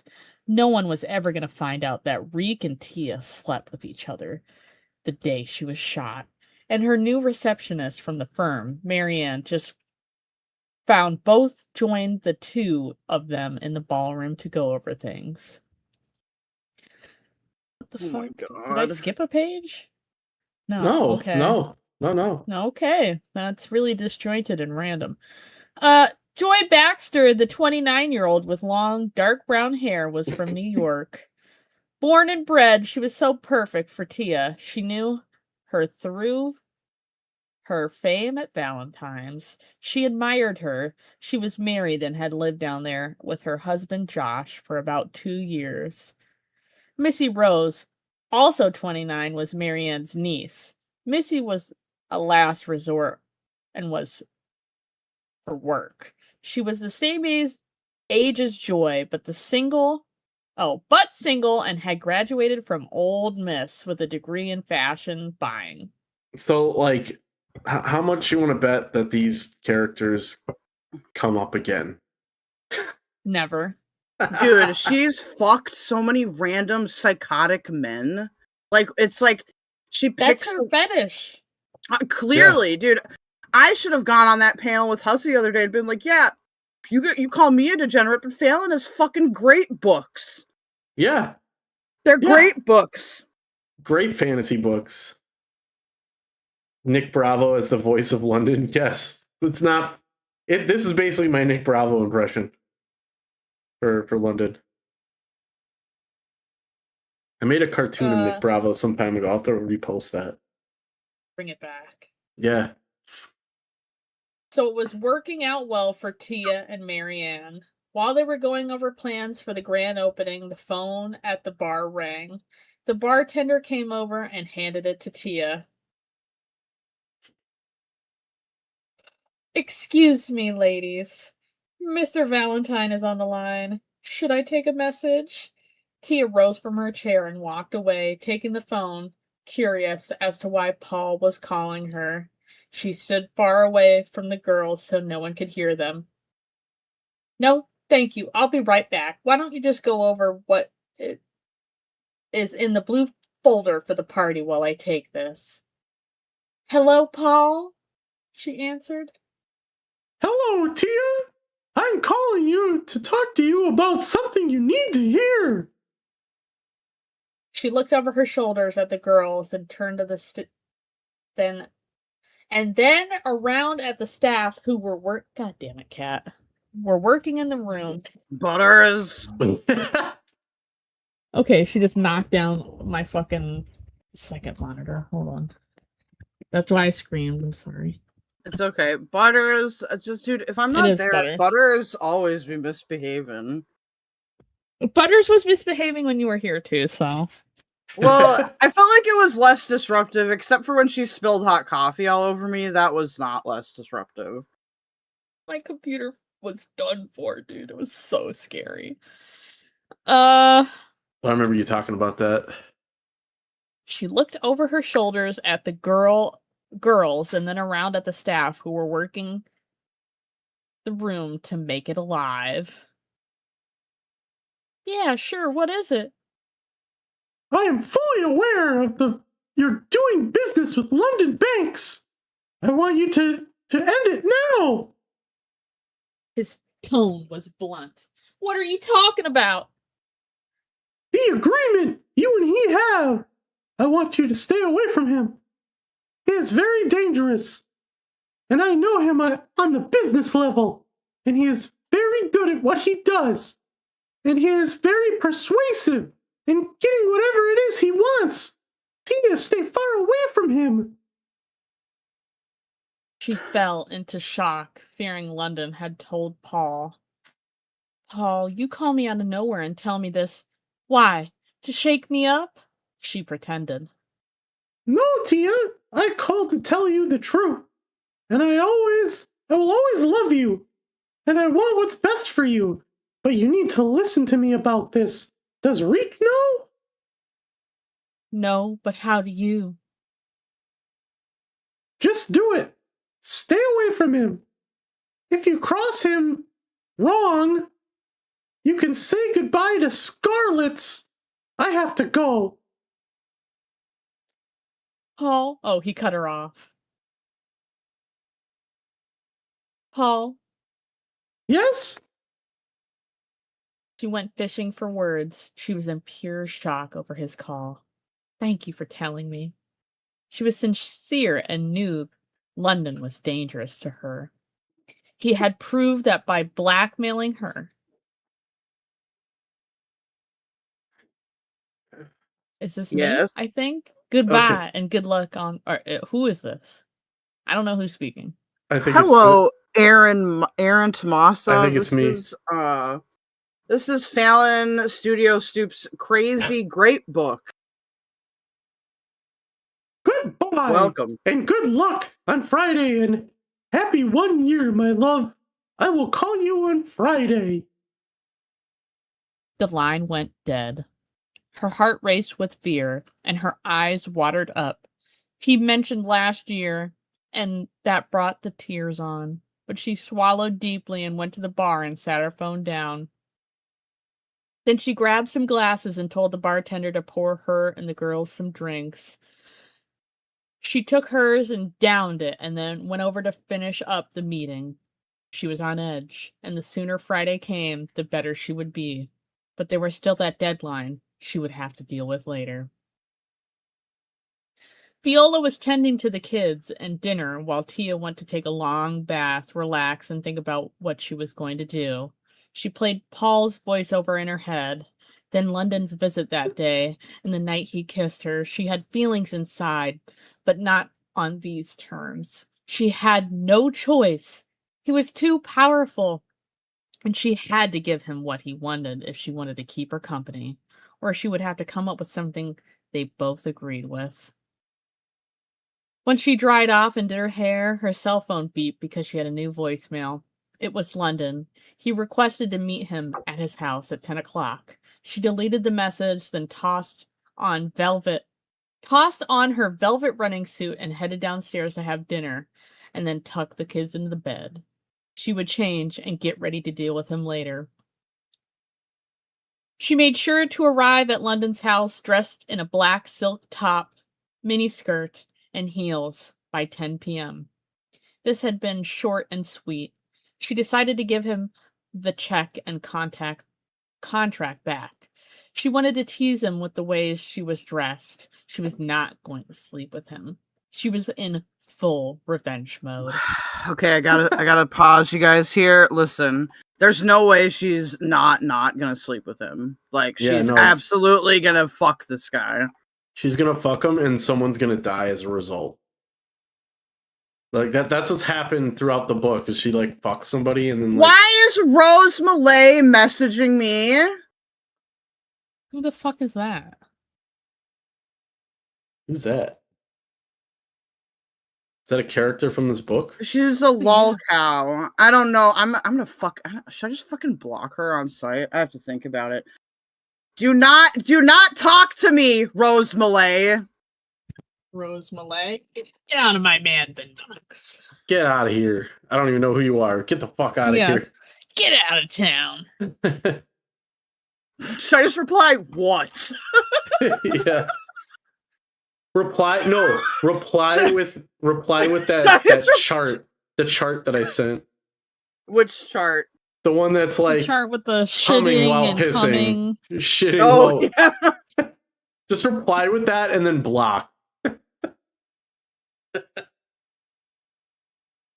This sounds like the premise of an episode Rats on Cocaine.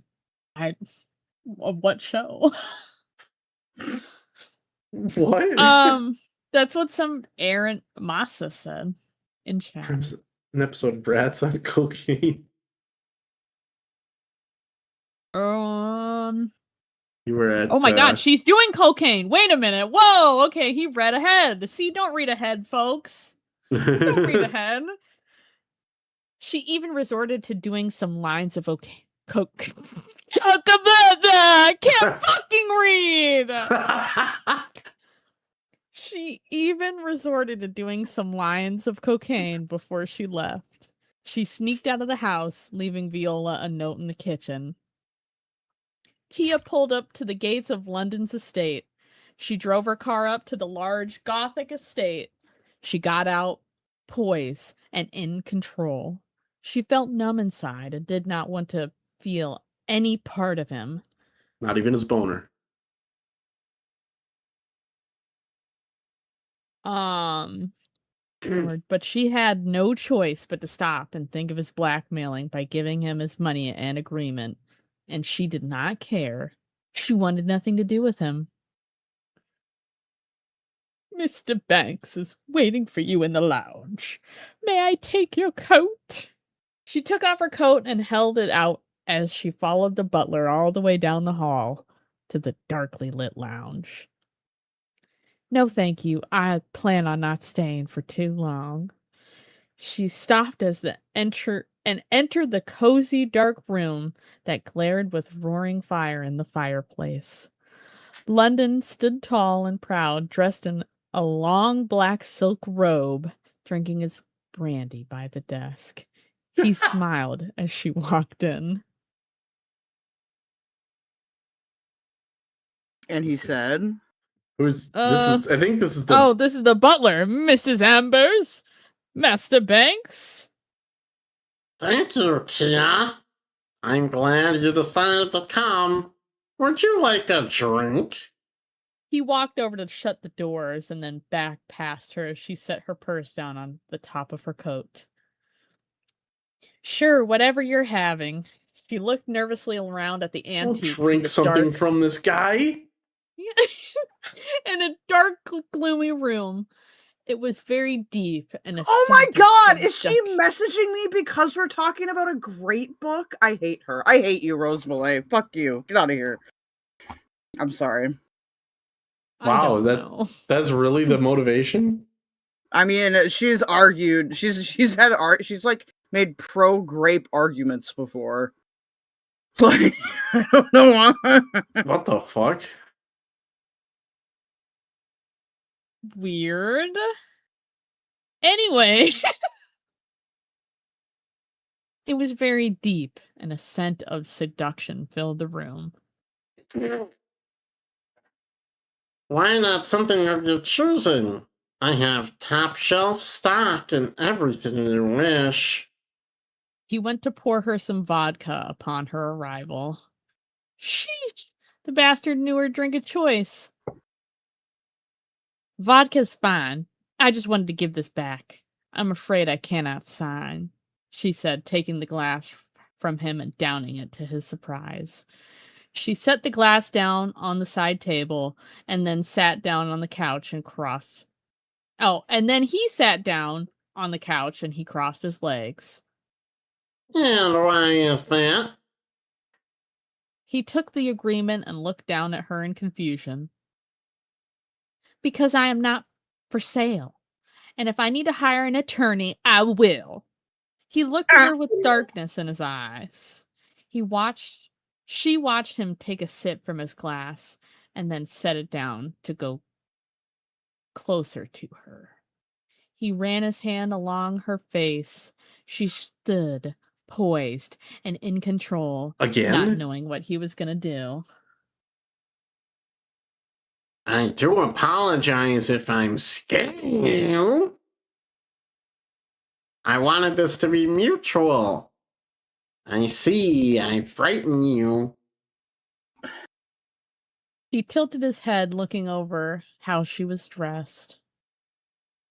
I think we need to end this, London. I personally am not feeling turned on by you at all. You mistook those kisses. He leaned in closer and then grabbed her face and kissed her. She pushed him off her, but he held onto her tightly and laughed at her. Take off your things. Do it. Oh my God. Tears streamed down her face. He cocked his brow at her, knowing he was scaring her, but he was in control of her. Oh my God, bro. I hate this. Book. Yeah. Everyone's like terrible. No. She looked away from him, but he held her chin up in his hand, looking deep into her eyes. Do it. Let me make love to you. Do not say no to me. He grinned, looking at her as he untied his robe, letting it hang on his shoulders. She flushed her eyes, wandering down to his cock.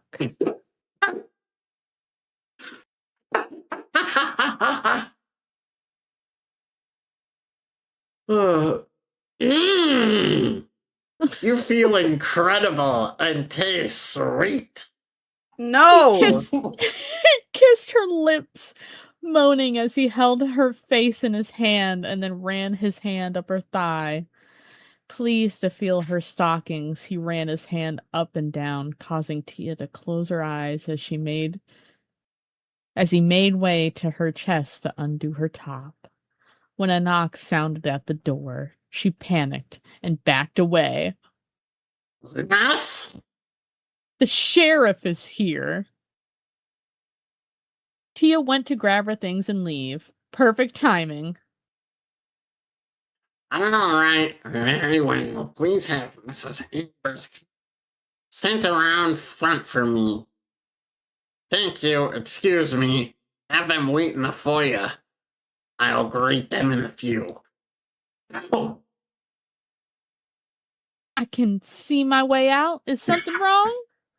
Tia felt like the gates of hell were going to open. His visit is news to me. We are not through yet, Tia. She panicked. Yes, we are. If they see me here, I'm good as dead. London smiled, guiding her over to the door and closing his robe while she straightened herself out. Wait here. He went over to the phone and picked it up and dialed. Have Mrs. Amber's car brought around to the back of the house instead. Thank you. Her heart raced as he came over to her. Listen, I will go and distract them. You walk out and make a right down to the last door, and that will bring you to the right side of the house and take you down to the service entrance. Thank you. She opened the door, paused, looking down at the shadows of the sheriff and someone else along the walls of the hall. London smiled as she looked at him, sincerely grateful for his favor. Good night.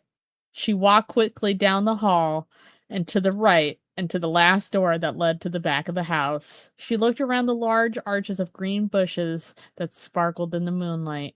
She heard her car running and went to get in at the foot of the gravel drive. The butler stood there and closed the door for her. Have a good evening, Miss Ambers. She took off slowly, and then once the gates opened, she peeled away. Tia checked on the kids and then went to take a hot shower. When she was done and turned in to face another long day ahead of her, she cried herself to sleep about the blackmail. She prayed hard it was over. She could not get over the fact that the sheriff had never shown up. She would have no choice but to sleep with London. But she did not, and that was all that mattered to her. It's just a weird phrasing. I mean, that's grape. You avoided grape because the sheriff showed up. Thank God.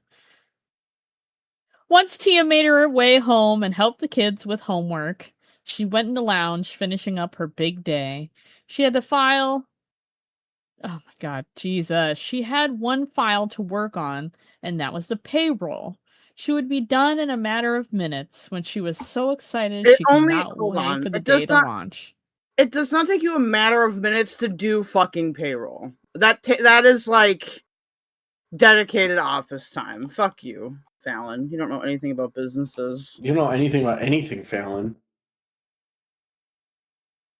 It and knowing she'd return to the contract and money to London seemed to be the only thing that made Tia happy. She was going to make sure he would not come back again.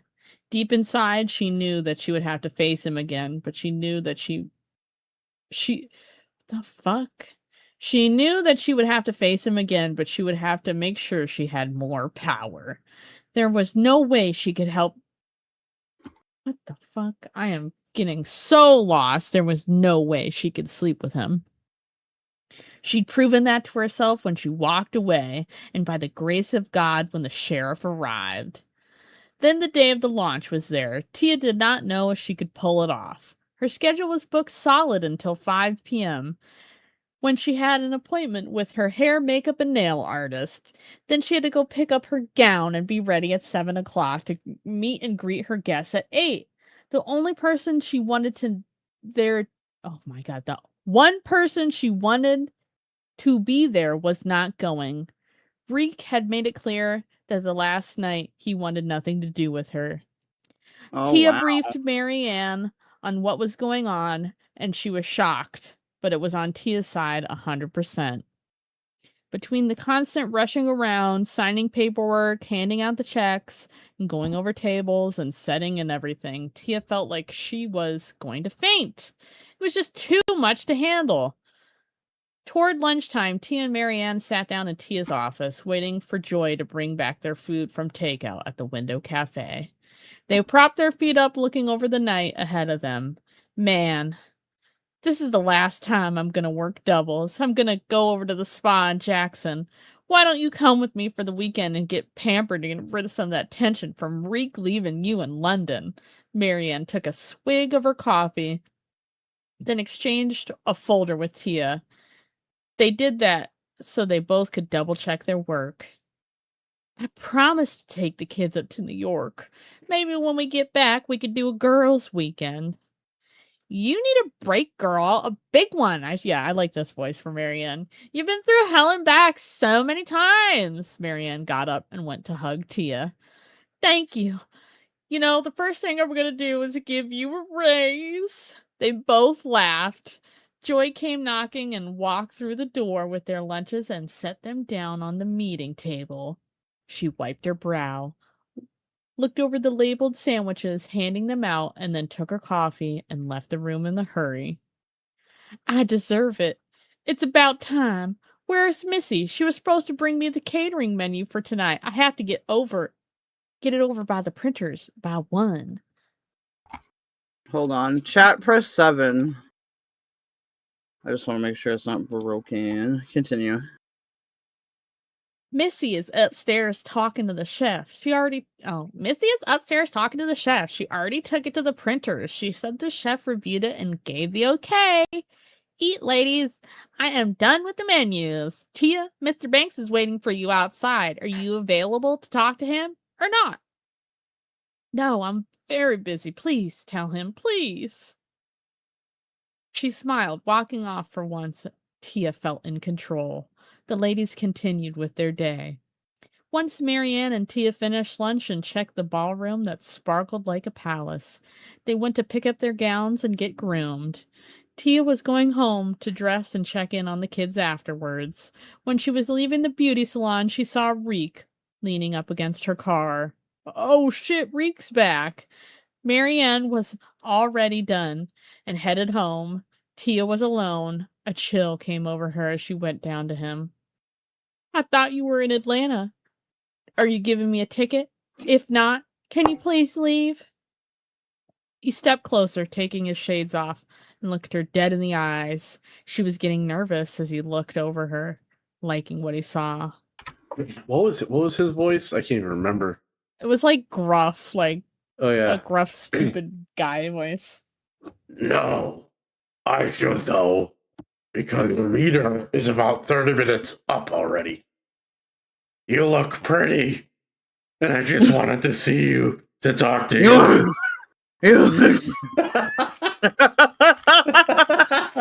She laughed oh my and then Lord. toned it down when a few people looked at her as they walked by. Oh, well, I can't. I'm pressed on time. Maybe some other time? She got her keys out. Then a tear came too. She could not cry. She would ruin her makeup. Tina, please. Hold on. Don't they have, like, anti-running makeup? Yes and no. Depends on her makeup. But yeah, but Fallon doesn't know that. Fallon just wants to be Raccoon Eye. Yeah, whatever Fallon doesn't know in real life doesn't exist in this universe. That's what you have to keep in mind. Tia, please. We need to talk. I said some things, but could you blame me? She looked at him, letting him continue as she crossed her arms. It's still him? I think so. Okay, yeah, it is. Yes. First thing in the morning, when I woke up, I had to come back down here. You needed me and your friends tonight. I know how important tonight is for you. So I'll come back to be here for you. I am sorry I left like that. She could not believe he was there. She in some way did not care that he was. She was going tonight as simple as the single mother of 2 and a CEO of her own company. She did not need any man wrapped around her arm to walk up those steps tonight. Dude, Do it alone. Dave. Reek think you pretty. Reek love you, Scarlet. Come home with Reek. Oh god. Reek hungry. Reek want eat.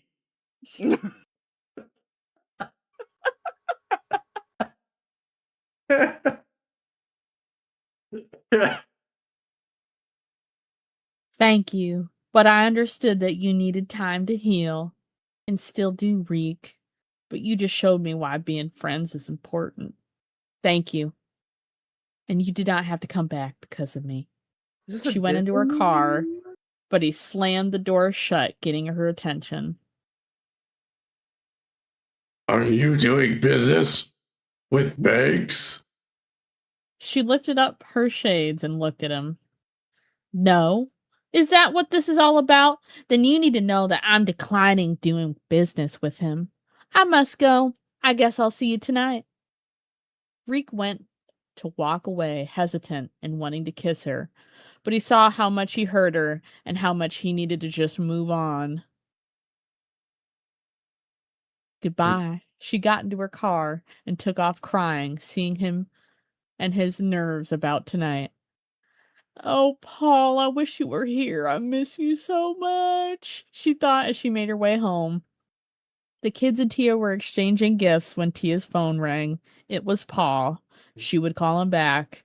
She wanted to share this moment with her kids. She hit the ignore button and continued on with the fun she was having with them. They gave Tia her Valentine's Day gifts and cards and also brought her a tiny gold heart floating on a chain. She was so blessed to have them in her life.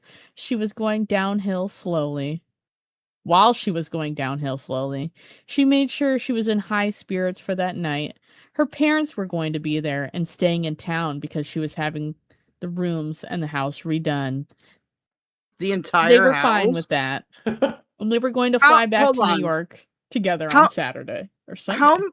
How many times has she redone this fucking house? She's redone this house at least 3 times during the course of this book, if not more. She's gonna blow through our fortune just like trying to get the house to look right.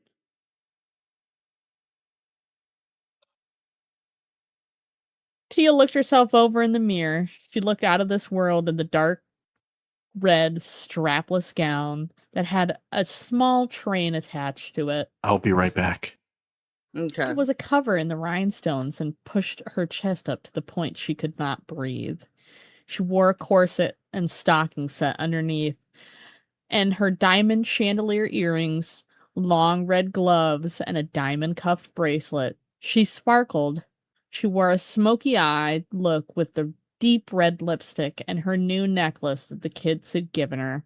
Her hair was full of loose curls that hung over her shoulders. She looked like $1,000,000. She even shocked herself with how beautiful she looked. She thought of Paul often when getting ready. She could call him later when she had a moment to breathe at the ball. She had an hour, so she planned on dabbling into her Coke stash and then having a few drinks before she left. She also hung out with the kids before they headed to sleep. She read them a few books and sat by the fire in the lounge to keep them warm. What? She just did fucking cocaine and then went to go read to her children. And drink. Oh my god. What is wrong? Dude, what is happening? Viola came in announcing the limo Tia hired for the night was there. I guess I better get going. I'm so nervous. You'll be fine. You look amazing tonight, and I can't wait to hear about it all. Viola handed Tia her wrap and her purse. Tia gave her a big hug. If they need anything, call me, please. Even if they want to say hi, she smiled, going to leave. I will. Have fun and good luck. Viola hugged her and watched her drive off. Tia was so nervous she poured herself a goddamn a drink and then looked at her cell phone and called Paul back. It was the right time to call because in a lot of ways his voice calmed her down a bit. She also missed him and wished he was there with her. She knew deep down inside that he wanted to be there too. Hello? Oh. That was, yeah, you were right. She smiled at hearing his voice. I wanted to return your call. I have been busy with the kids and getting ready for tonight. It is okay. I just wanted to say good luck. I know you will shine, but will you do me a favor? She looked out the window as they drove through the town, sipping her drink. Sure. When you pull up, make sure you look around at all the cameras and people and smile that beautiful smile. You need to look good for the front page, remember? She smiled, remembering how they both looked a year ago on the cover of New York Times. She felt a tears come too, but she was on the cover of why? She was not going to ruin her makeup. Oh, you're going to make me cry. She blotted her eye with a tissue. Don't. I love you, Tia. Goodbye. He hung up the phone, causing her to close her eyes at his words. She'd longed to hear him say that to her, and even more so today as she remembered his proposal at the ball. She guzzled her drink and then took out her compact as she approached the store. It was covered with cameras and flashing bulbs and such. She looked over herself and applied her lipstick, trying to shake off her nerves. Once the driver opened the door and helped her out, she had nearly a dozen microphones shoved in her face. She got to the top of the steps and looked around, and then out of the blue, the dapper, tall, and handsome Paul Valentine approached her. She looked at him as the cameras went off. She could not believe he was there, in his tux. She smiled as he got closer to her. Paul! She hugged him and kissed her passionately as the crowd cheered. Are you fucking kidding me? Happy Valentine's Day, darling! Just hold my hand, and I'll get you past this, okay? She did what she was told, and she smiled through every step. And at the end, once they got up to the door, there were doormen where she looked over her shoulder at one of the reporters. She threw him a wink and an air kiss. That would make the front page. She giggled and continued into the lobby and took a deep breath, looking around at how everything was set up so nicely. My God, I felt like a queen. That felt so good. What are you doing here? Paul kissed her, pulling her into his arms. Tia, you have no idea how beautiful you are right now. I could not miss this. I love you too much. She cried, overjoyed that he was there. She smiled and did not care if anyone saw them kissing. Tonight, the man she loved had read her mind and was there for her. I love you, and... Don't talk. Just enjoy tonight. She hugged him tightly. Oh, Paul, I love you. Thank you for being here. It's all I ever wanted. He kissed her, holding her tightly, and then looking over her with this Cheshire grin, he whispered in her ear. What are you doing? What are you wearing under your gown? The fuck? She tapped his arm and led him up to her office to grab some things. Oh, yeah, to grab some things? You'd like to know, Mr. Valentine? She could not stop feeling the shock of him being there with her. Last year's joy crept into her heart. All along, he'd planned for this surprise for her. Popcorn, please, please, or pay me. Holy fuck, this is just awful. I just hate... I can take over narrator.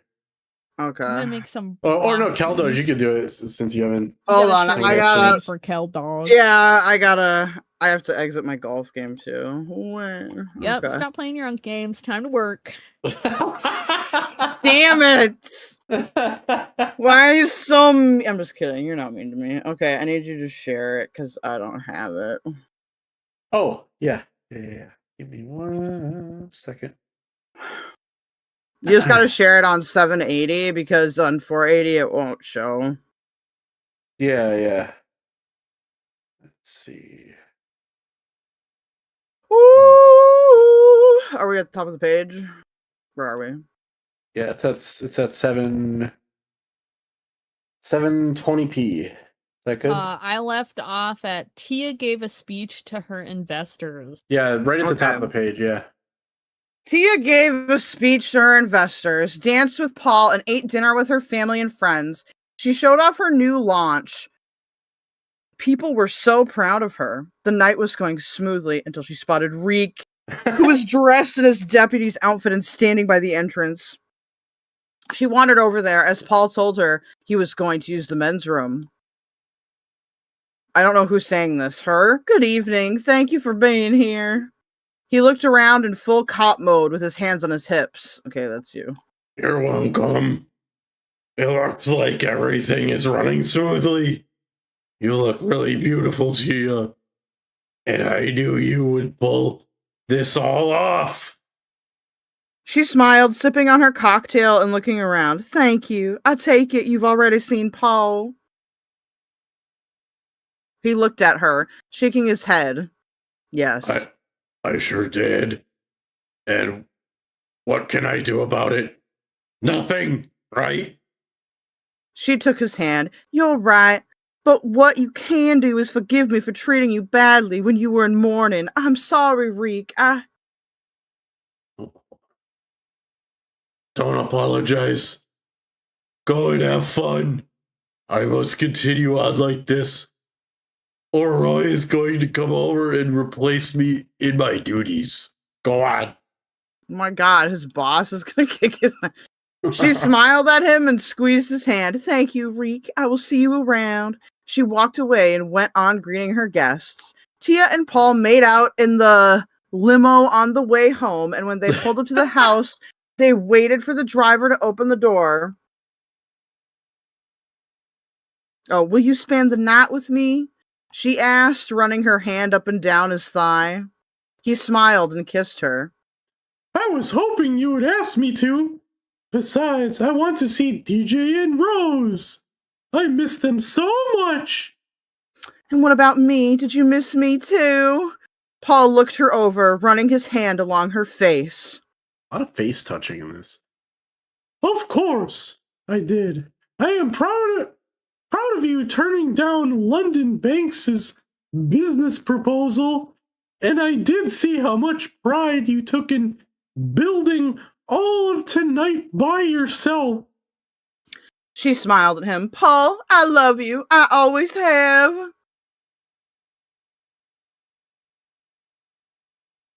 He kissed her passionately.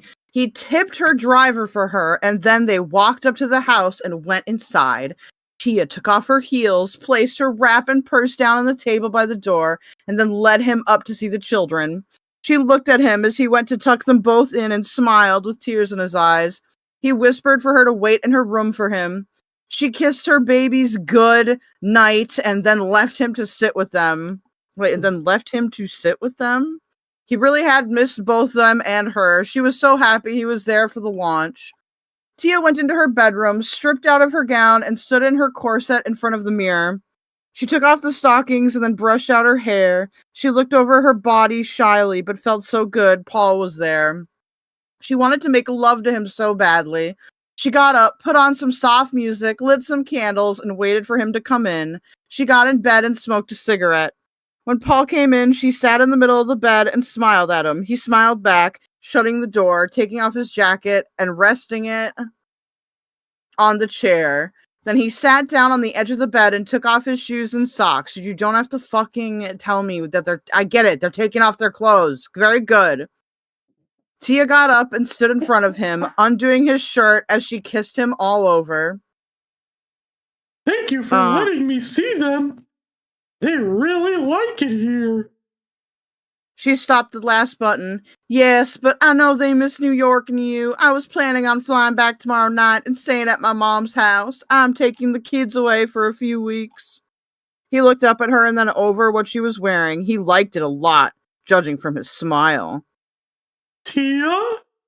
He stopped what he was doing and rose to meet her. That's very bad grammar. He pulled her into his arms. Paul, I love you, and I want to make love to you. I missed you so much. That all can wait. There are some things we have to talk about. She looked at him, confused, then walked over to put her robe on, sit at her vanity, and take her makeup off. She felt slightly rejected. Like what?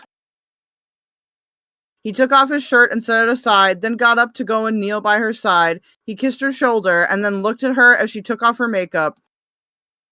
Well, for instance, us.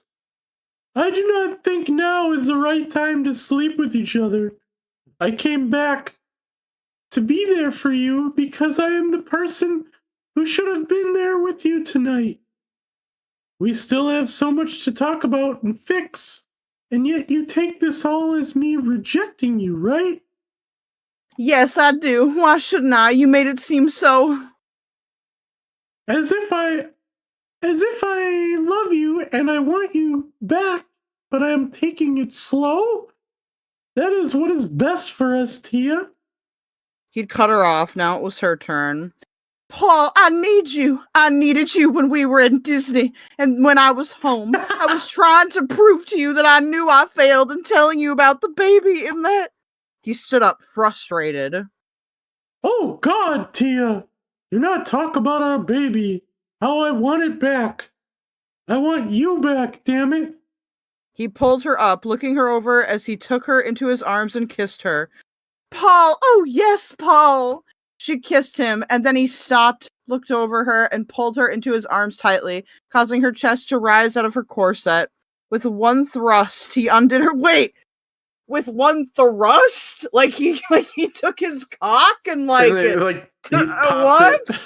Popped her out of it like a push pop? Like what? Like he ripped open her corset? I don't, where's the thrusting? Okay, that's what I want to know. Letting her chest out and then glared into her eyes, picked her up, carried her over to the bed and pinned her down, kissing all over her. She closed her eyes and moaned aloud, running her hands all over his body. How else would you moan? You have to moan aloud. That's a good point. Do you think moan? Does anybody think moan? Like where you just moan in your head but not aloud? Sorry, that's just weird and redundant. Tia, oh God! What you do to me? He moaned in pleasure, undoing his pants and kicking them and his boxers to the floor. He spread her legs and then let his finger wander into her. I'm very uncomfortable right now. Oh no. She remembered how they made love. That was all she could see with her eyes closed. Paul placed himself into her as he held onto her tightly and pumped her, missing her. He was fast and hard. He never let go of her. Wait, pumped her, but missing her like, he missed. I guess, but it sounds like it sounds like he yeah. Yeah. It sounds like he missed her with his dick, yeah. Like, how does that happen? That would hurt, bro. Yeah. That's how you break your dick. Yeah, if you're not careful. Is this what you wanted? Tell me, baby. She opened her eyes in pure lust. Yes, I love you. He moaned along with her. Christ, I love you too. He smiled as he released himself inside her and then fell on top of her, covering her within his arms and kissing her until they fell asleep in each other's arms, both in tears, just holding each other in the moment. This seems very confusing. Yes. So here's my prediction. He impregnates her.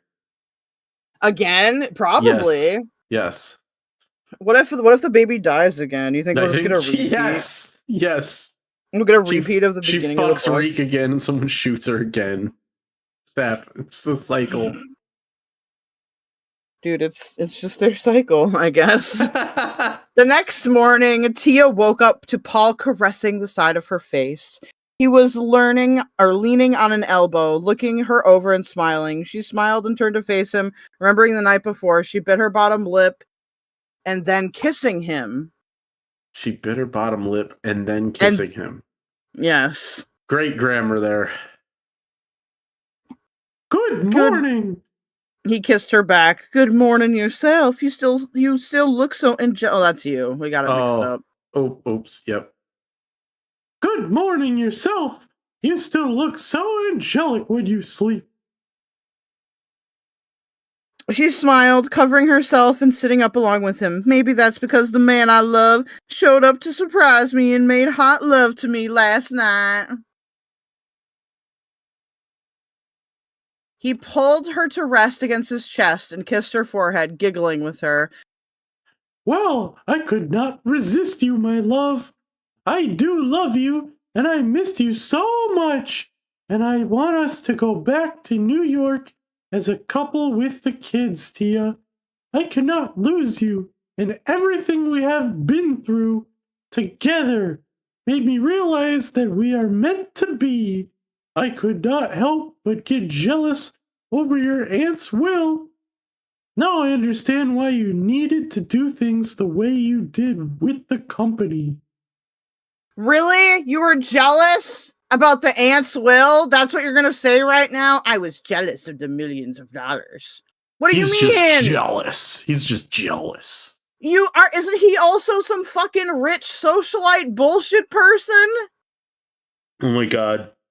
Like, I was taking a swig of my drink when you said bullshit person, and it almost sprayed out of my nose. Like, he's also rich. Everybody in this book is filthy rich. There are no poor people in this book. They're all like millionaires. Yeah, they're all wealthy. All of them. And she sat up and looked at him. Really? He laughed. Really? I would not have come down here if I thought otherwise, my love. We are too much alike when it comes to business and family, and always in bed. You proved that to me, and I did not realize that sooner. I'm sorry. She smiled, thankful he saw that. You surprise me every day, Paul. I love you, and that is all I want. Tia, please know that I will do whatever it takes to make us a couple again. But for now, I think I know what I want for breakfast. He kissed her and turned her onto her back and began making love to her. She just closed her eyes and let him take her again. He wanted to fuck for breakfast. No one eats pussy in this book either. Why is there no pussy eating? He wanted to fuck for breakfast. No, that would have been perfect. That would have been perfect if he started like eating her out right then, because he's like, I want breakfast. Oh, yes. That would have been. I've used that line before. I have. And so, but she can't. All she knows is fucking pillow princess lay there while he fucks you sex, which is so fucking boring. Oh my god. Viola had let the lovebirds sleep in a bit. She just knows they're fucking. She's like, oh, I'll come back later. Dude, all the women in this book approve of her behavior, so they're all just pervy maniacs, I guess. She left a note saying that she had taken the kids into town to see their grandparents. Tia told her family that she wanted them over for a family dinner before they all left to go back to New York. Tia planned at some point during the day to go and check in at the office. She was planning on taking a few folders back to New York and leaving Marianne a list of all the new products that were coming in. She and Paul showered, got dressed, and went to pick up Paul's suitcase from the hotel. He changed, checked out, and then they went for a drive around town and over to the store. Tia showed Paul around again, and he was so impressed with everything. She showed him the new products coming in, and he told her that he was proud of her. He was proud of her taste. Oh, you can't just say proud of her? Yeah. They even made... Oh my god, stop fucking! They even made love in her office on the desk! She was in utter bliss and so much in love with him now that she was going to make sure they stayed this way. What about Reek?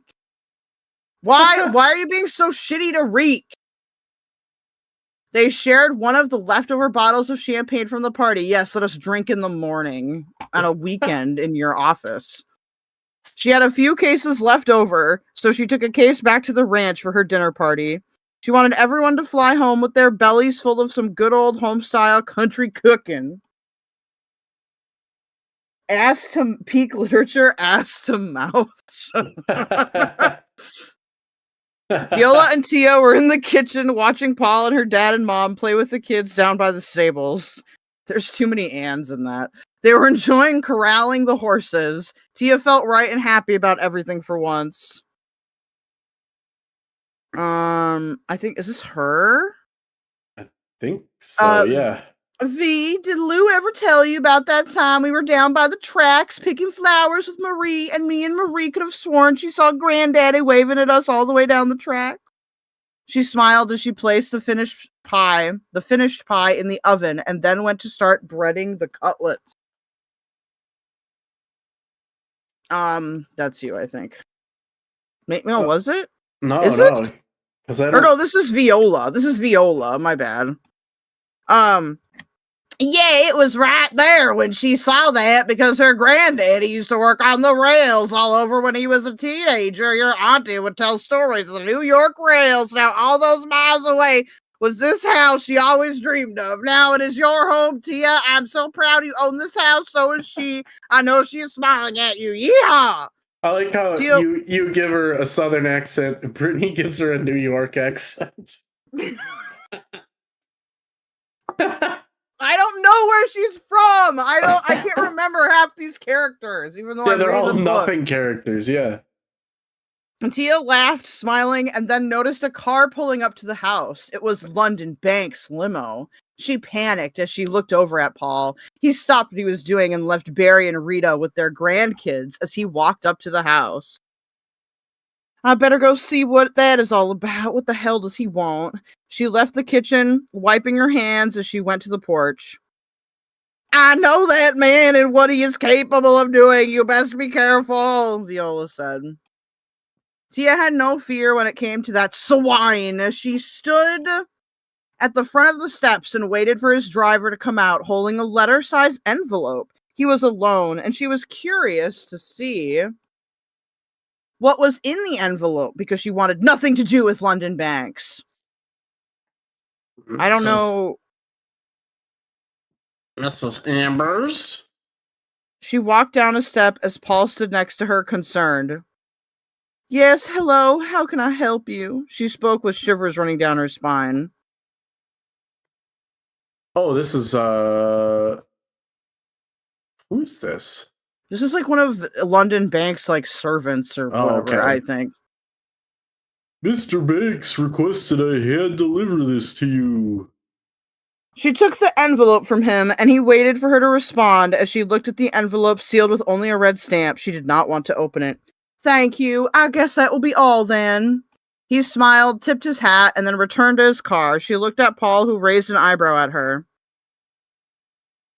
Have a good day. And then this is, are you doing business with them, Tia? She looked at the envelope, confused, and back at Paul. No, I don't even know what is in here. Tia felt she should open it in private for some reason. Oh no. So she slid her hand into his and then went to kiss him because she was tired of dealing with old love stories and obsessive jerks like London Banks.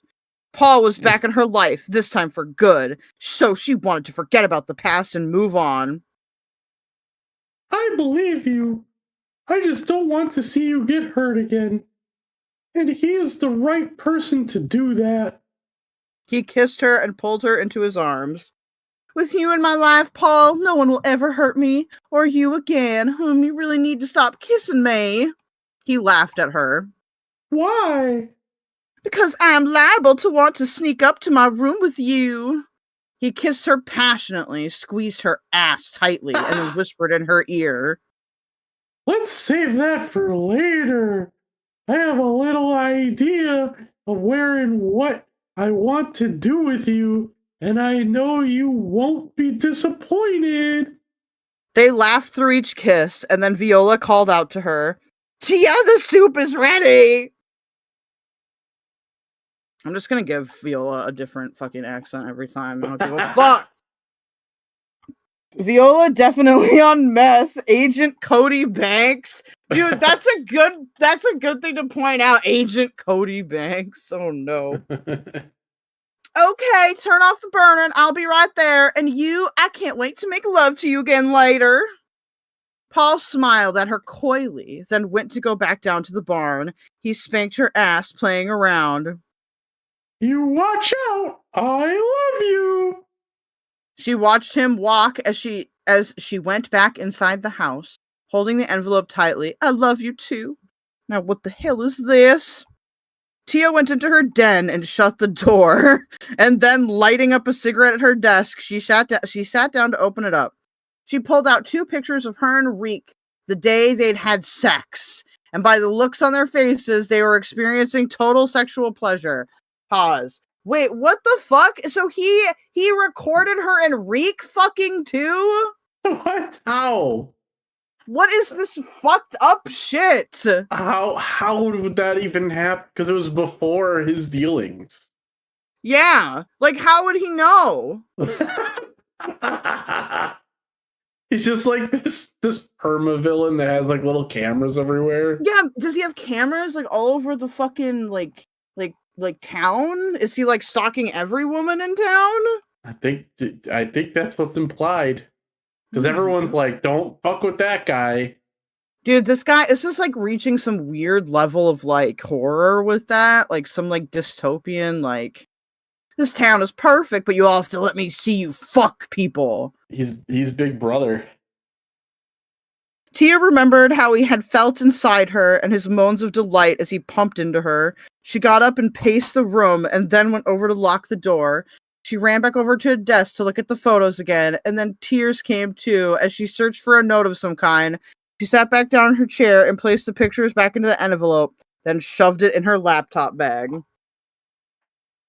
She rose again and began to cry. She could never let Paul see these pictures. She tried to think of something to clear her head, but she couldn't. Dude, why don't you just do some cocaine? You have cocaine. Just do the cocaine. She bounced up and poured herself a shot of bourbon. Oh, well, okay. Then she sent the glass down and called London, but there was no answer. She had to make sure those prints were the only prints, and Paul was never, ever going to see them.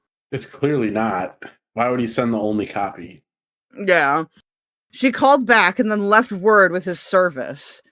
What? He doesn't have an answering machine? What?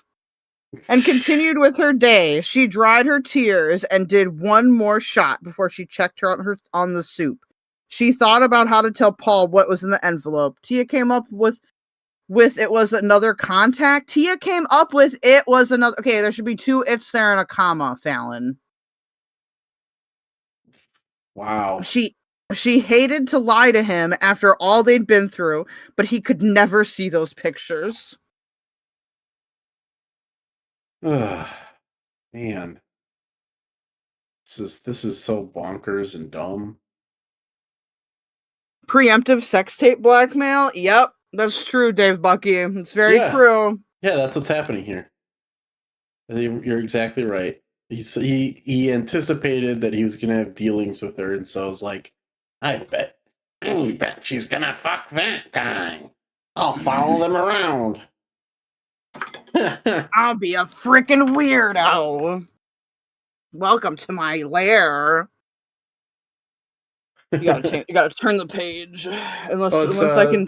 There's 3 sentences from the next chapter. Wait, say that again. Sorry, I had to itch my head. There's 3 lines of text. After. Oh, did I miss that? Oh, shoot. The first couple of days in Brooklyn were a breeze. She stayed in her old brownstone that her folks had moved back into. The kids had their old rooms.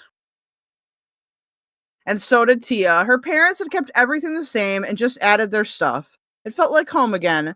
Tia wandered around with the kids, seeing some old friends and places. It was great to be back, to see everyone and everything. Tia caught up with family and friends. She was on such a high from the launch of Scarlet's that she could not stop feeling she she could not stop feeling she was living a dream. That is what it verbatim says. Tia was on her way home visiting Dante in prison with Connie. She pulled up to the curb in front of the brownstone, and the girls got out to go up to the house.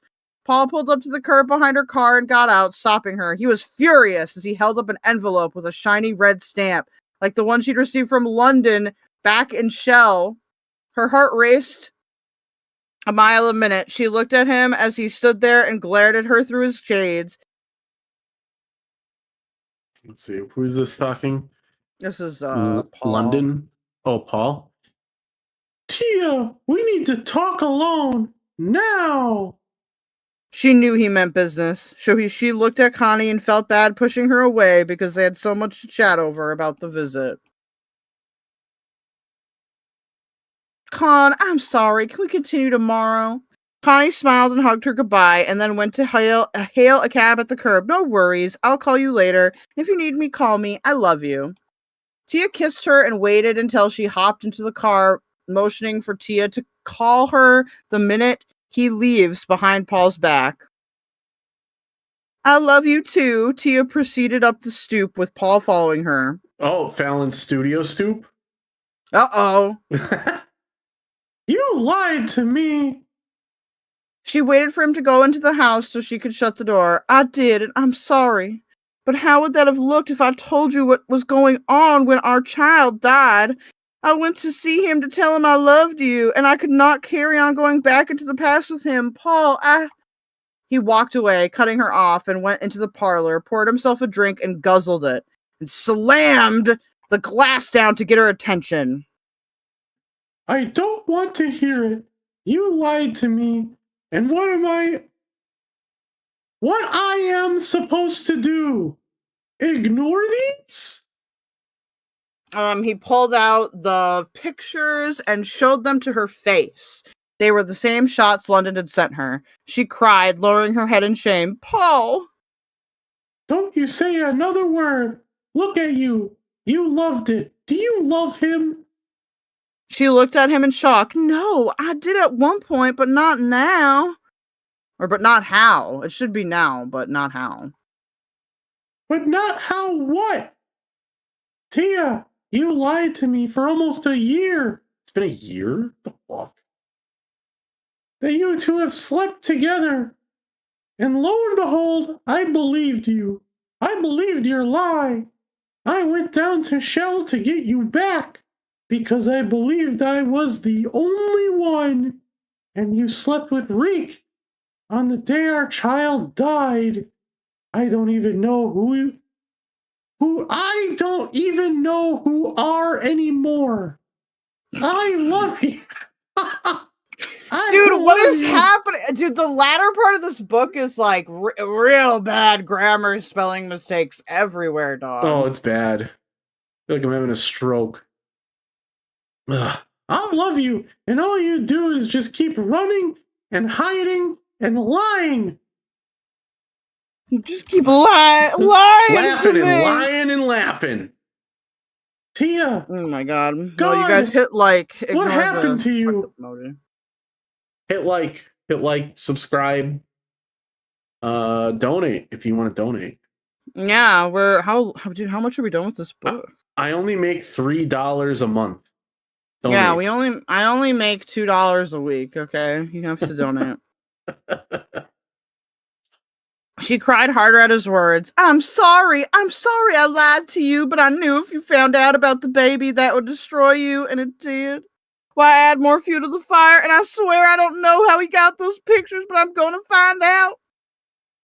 She furiously went to go and pick up the phone to locate the scum. She was so mad, but he stopped her. It does not matter. I love you, but I need to think about this. You have no idea, Tia, how much this just fucked up our plans again. Do you enjoy doing that? Does it turn you on to see men flock to you and try to win you away from me?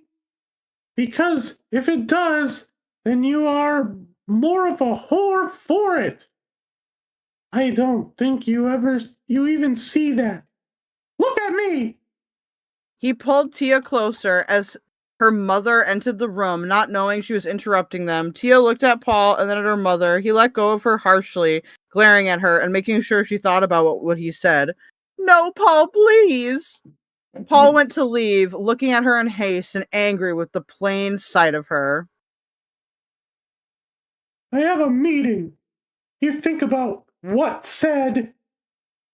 Her mother stepped into the room as they both watched him leave. Are you okay? Tia laughed lightly, trying to hide how she really felt. No, and I will never be okay. She stormed up to her room and called Connie to tell her what happened. Read Dave Bucky's comment. Dave Bucky says, I thought this was a transcript from a Third World Nation Kids Theater group doing an interpretation of Gone with the Wind. I mean, it sounds like that, right? It's so bad. There's missing words. It sounds like missing words, bad grammar, can't tell who's speaking half the time. You have to infer it. No, the speaking is actually really hard. Like, for the first half of this book, it was difficult to read because, like, we couldn't figure out who was fucking speaking half the time. Yeah, and it's still that way. I think we've just gotten used to it, oddly enough. Well, I think if you know the story, you can kind of, like, infer. Yeah. Holy shit, I don't have a lighter. I don't have nothing. Yeah, this is a guys. Nothing over here. Do you guys know this is a published author? This is a published author. Yeah, dude, a published, quote unquote, published author. And she'll let you know too. It's like Fallon, Studio Stupid, published author. Fallon, published Hooper. Look how they're going to Disney. Paul's going to Disney. We're all go. They go to Disney. Are they going back to Disney again? Yeah. How many times are you gonna visit Disney World? I think I've been to How many? I think I've been at Disney World like 3 times in my life. I've been there like 5 or 6 times, but we can forget about that. Okay. We can like count on one hand. Like you don't go there all the time. Well, I mean they're rich, so I guess they could. They live in Celebration. The Disney town. And then Paul family annihilates everyone. Yeah. As is the tradition in Liberty, whatever the fuck village. In Fallon's Celebrations. World. It's not Liberty Village. It's like GTA 5.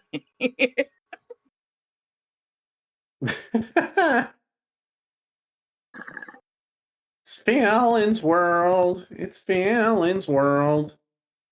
Remember that from like Courage the Cowardly Dog? Dude, I think it's like Pee-wee's Playhouse opening. Come in. Da, da, da, da, da. It's Fallon's Playhouse. Oh my god. We got baby deaths all going crazy. Got fucking cops that are fucking pussy in Fallon's Playhouse. There's cum everywhere. Lord. And angry men screaming. Dude, there's cocaine and booze. Yeah, booze and cocaine, also rape fantasies at Fallon's Playhouse. Stray bullets that kill your fetus. That's what we like to call an Alabama abortion. I'm so sorry. Okay. No, I'm gonna I reiterate, if I had a friend who was like, I'm writing a novel, and I'm like, oh great, and they handed this to me, I would have them committed.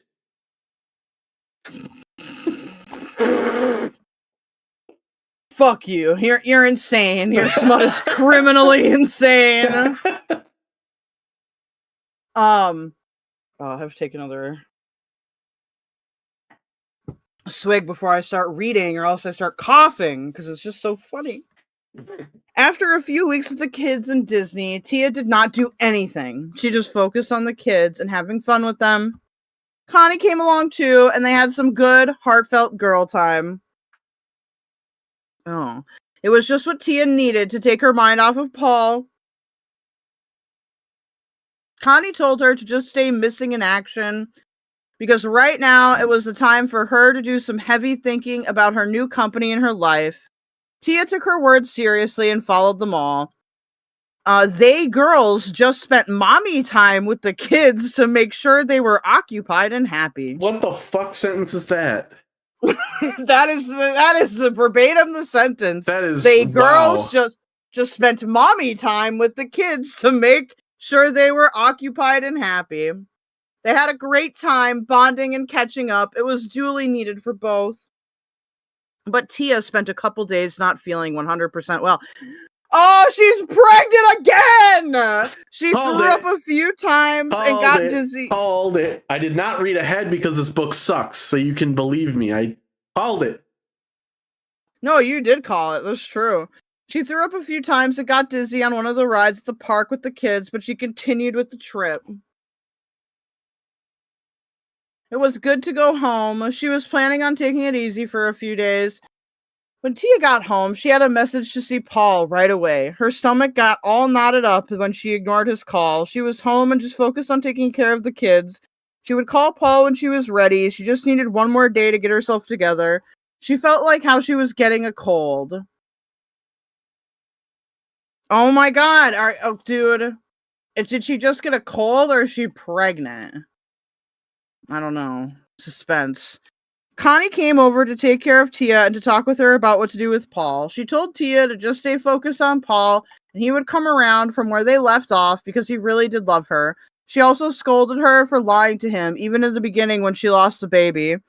Connie had some anger about that, and she shared it with her. Tia was getting a real reality check from her best friend. She respected her as she heard about Dante, the grape, Rick, and losing the baby. Then London, oh how she ranted on about him. Connie warned Tia about how this could be her final chance with any man. Her kids could not go on any longer with Dante in jail and her bouncing around with Rick and Paul and moving back and forth between homes. Connie also told Tia she had to own up to those pictures and Paul's feelings.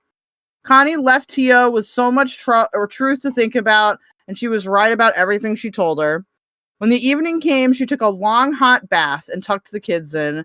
She sat with them and read them books and then talked with both about how she was going to be, how she was going a better mother to them both and how much she loved them and how she was going to make sure she kept their interests first on her list from then on. Tia climbed into bed, turning off the TV after watching the news, and then called Paul. She had to get the phone call over with.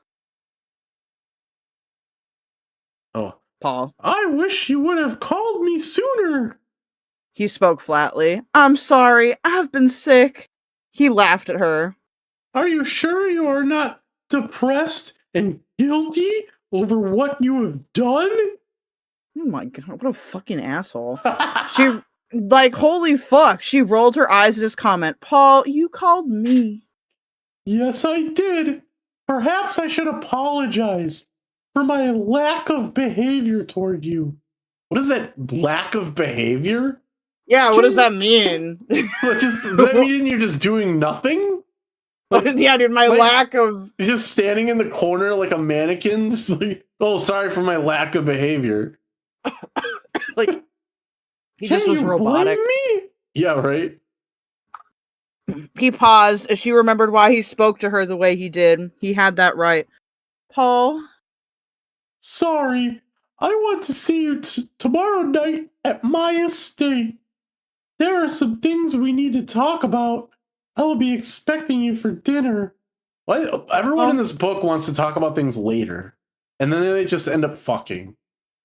Yeah, all right. See you at 7. I'll see you then. She hung up the phone, and then tears poured out of her eyes as she laid her head down to rest. On her way out, she received another text from Paul telling her not to disappoint him by not showing up. So she took her time driving to his estate. Dude, what if she pukes everywhere all over your estate? Paul, I guess he has servants to clean it up or whatever the fuck.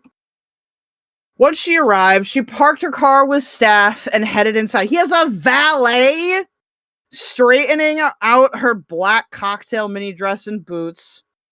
That's very not ladylike. You want to prove to this guy you're not a whore, so you wear no clothes? She unpinned her long black locks, letting them fall naturally onto her chest. She took a deep breath as she entered the lounge. She looked around while the butler stood behind her. Paul was nowhere to be seen. Mr. Valentine will be down shortly. May I offer you a cocktail, madam? Tia took a deep breath, spun around on the heels of her boots, and set her purse on the table, taking out her cell phone. Some red wine would be nice, thank you. Very well, madam. The butler went over to pour her a glass from the bar and served her as she sat down in the middle of the couch to wait for Paul. Thank you. She waited for him to leave so she could check the text she'd received when she got there. It was Marion. She mentioned the workload in the company's booming sales and that they had a few requests to hold events in the ballroom. She smiled and texted her back quickly as she sipped her wine. She felt a presence and the smell of Paul's musk cologne filled her nostrils. What is a musk cologne? It's Elon Musk's brand of cologne. Usually when you wear cologne, you don't want to smell human-y. Okay, musk feels human-y, but whatever. Well, it's Elon Musk's brand. That's canonically. That's what it is now. She loved that smell. She loved the smell of shit. I'm just kidding. She slowly turned her head and looked over her shoulder at him. He stood there in a black button-up shirt and black slacks, shoes polished and his gold watch hanging from his wrist, tall and dapper. He smiled at her when she looked over him as he did her. Good evening. I see my staff took care of your cocktail. May I give you another glass?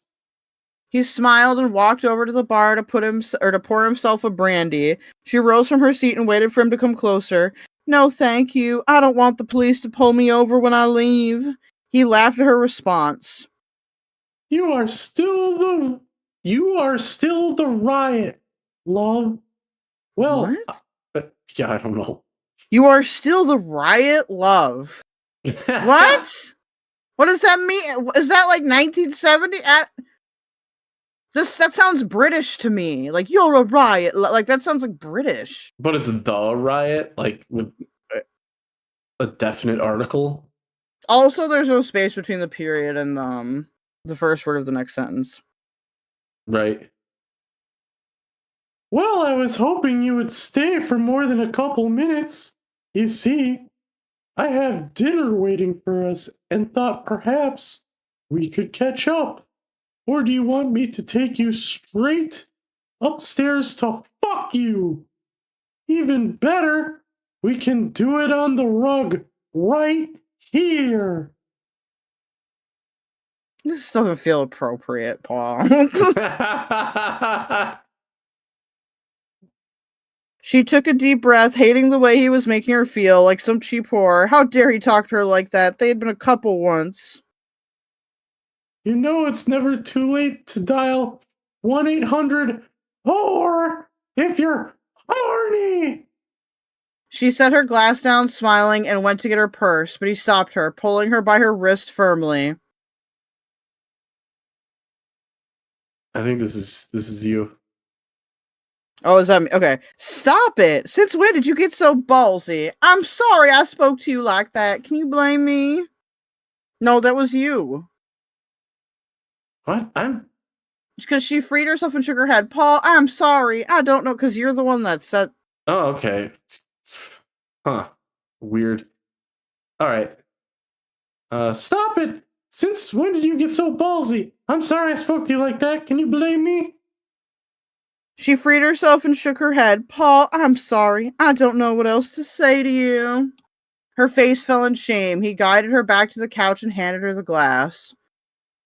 I believe you, Tia, but you lied to me. She took a sip and then laughed. There's a lot you don't know, and how could I tell you? Paul, you got involved with this lost little girl. I'm not that lost little girl anymore. I know that, and you have proven to me how strong you really are by not caring about my feelings toward your aunt's wishes for you. Huh? You took hold of what you wanted and completed it at all costs. I don't think I've ever been so proud of you. Hold on, dude. Paul is like some fucking dude. Why all the men in this book that she loves are all high functioning psychopaths? Yeah, like there's no consistency. That is such a fucking like. I'm so glad you did that to me, Tia, because it showed that you were gonna dominate. Like, oh my god. Yeah, also like their feelings have no consistency. Like they go from being like let's fuck to I'm pissed, and back and forth. He wants her to be aggressive. Which is like, damn. Jeez. She looked up at him and smiled shyly. He really meant it too. She was glad he was being sincere. She'd always looked up to him and envied everything he had, his domineering business and his strength. His will to never take no for an answer when it came to helping her. He did love her, and he always had. She really had been a fool to leave him, she felt. Oh, Paul, I needed to hear that from you. Thank you. I never wanted you to feel like... Like you did not love me? Tia, you broke my heart with that lie. And it took time to heal. And I still am. But I will always love you and be those eyes behind your head when you need me. When you lost our child, I felt my whole life fall apart. That baby was the only thing that could have ever torn us apart. I apologize for bringing it up. I could have forgiven you for fucking Reek, but that was our chance to be something. We both longed to raise our kids together and create a family. I mean this when I say it. You could fuck all the men in the world, and I would still always have feelings for you, because deep down, you know, in the far end of it all, we will always come together. He took her hand. His heartfelt words hit her heart. Dude, if someone was talking like this to me, I'd be fucking scared. I'd be like, what the fuck? Yeah. Like, if Brittany ever had us, I'd be like, what the fuck is wrong with you? Like, what? No. And then I went and fell in love with the man that thought he loved me. Tears collected in her eyes. She took another sip of the wine to calm her nerves when Reek popped into her head. Reek? Yes, Reek. Reek and I went to go talk that day, and he just would not stop to listen to me. After we shared a kiss and were caught, I went to talk to him about how I could not get involved with him and I was pregnant. And he just kept reminding me about the things that had happened in our lives all those years ago, and it just happened. I will never forgive myself.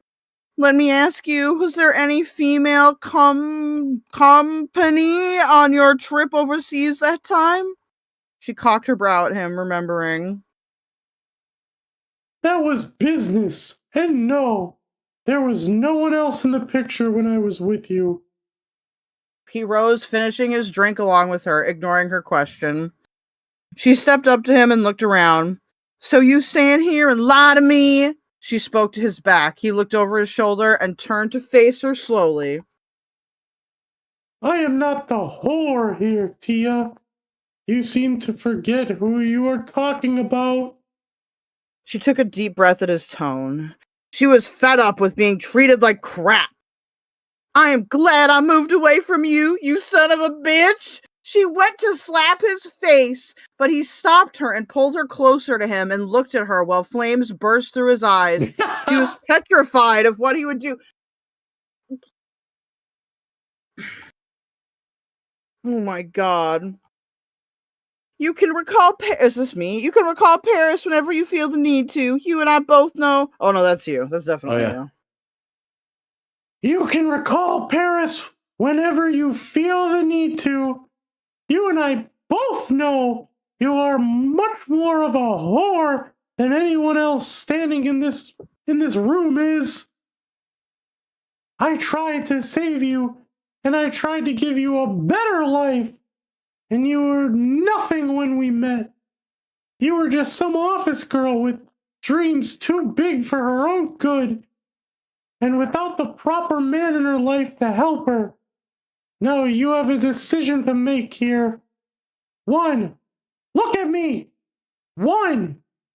You be a lady and stay the night with me. Or 2. You leave here and let your life fall to pieces again. I am not going to just screw you on my rug like some overcharged monster. Although you always could use a spanking for being a bad girl. Ah! Excuse me. She looked up at him, full of shock and fear. She was hurt by his actions and confused about why he wanted to sleep with her. But she knew that they would anyway, and he was the one to make that move. She tried hold back her feeling, but she knew all along that Paul would be the one from her or for her in her weakest moments. By the way, you are dressed like you came here with high intentions. Am I wrong, Tia? So what will it be? He continued to make her feel like trash. Tears poured out of her eyes. This is some fucking like hardcore like degradation porn. Jesus. What do you want from me? We've been all over for almost a year. Your words, not mine. And out of nowhere, you show up at my launch like some hero, and now this? I did not come here to fight. She cried, remember him saying that to her. His eyes softened up along with his face. She knew if they went further, she would most likely not forgive herself. I want you back in my life, and as my wife. We can set it all aside, Tia. All of it. It is taking every ounce of fiber in my being not to take you up to my room and ravish you. You are so beautiful when you are scared, my love.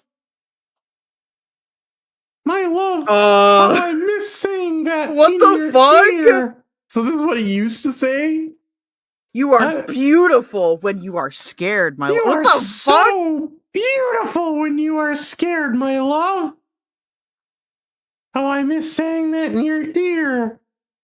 Your actions are ones that I do not favor at all. I have learned to live with this fact that if I cannot have you as mine, as you well know, that no man can have you at all. Oh my god. Also, has anybody else noticed that Paul's verbiage is like fucking Mewtwo? Like he's like talking like, I don't know, dude. It's crazy. Fallon needs therapy ASAP, yes. I think I will leave. She freed himself from him and brushed the tears aside as she stared at the floor in shame. You really want to leave? You never could bear to hear the truth from any man's lips. You know I'm right. Yes, I think it's best. She went to get her bag and he spun her into his arms, surprising her again. This shit again. She jolted from his touch. She was right. He was right and really loved her. And this was it. It was him or no one. What? And she remembered how he had been there for her the night of the launch. It had been like they were a couple again, and she needed to feel that. He was like magic.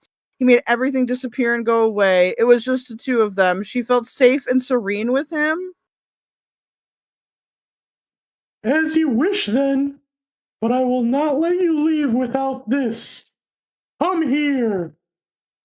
He kissed her, full of passion and fire. Her whole body shook and she melted slowly into his arms as he showed her who he wanted to be with and who he wanted in his life. They kissed for what seemed like forever, then he stopped and she bit her bottom lip and shyly looked up at him. His face was flushed and calm and... His face. And filled with passion that made her melt more as he held onto her tightly and did not let go. Please, Please stay with me, Tia. I never stop loving you. Please let me show you how much we belong together. No man on this earth could ever compare the feelings I have for you. Uh-huh. No one, damn it. He kissed her again. At this time, she caved it. Oh, and this time she caved in harder. Why is there a, oh no, that's on my screen, dude. I'm having a hussy moment. Sorry. They fell to the floor and tore at each other's clothes and groped each other. They took off their undergarments and then pulled. Then he pulled her up to meet his eyes as he looked her over, astonished. Make love to me, my sweet, beautiful Tia. He begged. She shyly looked at him and ran her hand along his face, tears pouring out of her eyes. He did love her, and she felt it deep inside her soul. As for other women, not women, woman, his actions spoke of none. Paul, I love you. God, I always loved you. He grinned at her as he made his way between her legs and filled her with his. Oh! Okay. Is soul come? I guess. He kissed her and then gently laid her on her back. Who's this? I think this is you.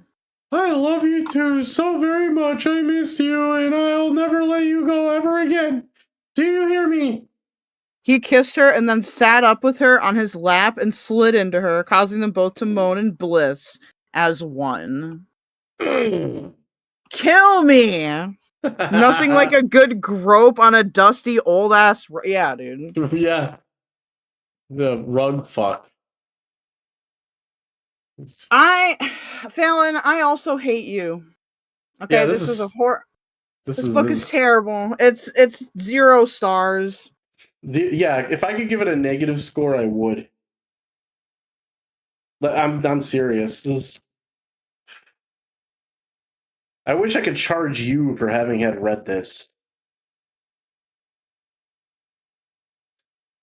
What do you guys think? We're at. I can't read anymore, dude. I'm fucking beat. I didn't realize. Well, it's 8:30 my time, so we can read more later. Yeah, we got 15% of the book left. Oh wow! A slog. Yeah, a slog to say the least. Fallon, you have serious problems. If you put this to paper and was like, yeah, that's good. Like what? Just that alone means there's something fucking wrong with you. But then you actually look like deeper at this, like you read the whole thing, you're like, wow, there is so many problems here. Like if it wasn't just for the grammar and the spelling, it's the actual like subject matter. Like these people, like they want to fuck, but then they're like fighting and like he is about to leave the room, and the dude always grabs her and spins her around. Like how many times does it happen over and over? Like every time. It's happened at least 4 times, I think. Yeah. And then you fuck and someone dies. No one died this time. Surprisingly. I think. Not yet. We'll find out. I wouldn't be surprised if she had another miracle abortion by the end of the book, to be honest. I think, this is my prediction. I've not read ahead, because why would I? Paul and London are gonna fight. Ooh. And someone's gonna die. Oh, maybe they'll all die. Maybe Reek will be the only one left living or something. Yeah. Or it'll be like a 3-way fight, and it'll be fucking stupid. What if Paul Oh my god, it's tragic, like fucking like it's the bodega. It's I thought you were gonna say it was like the bodega.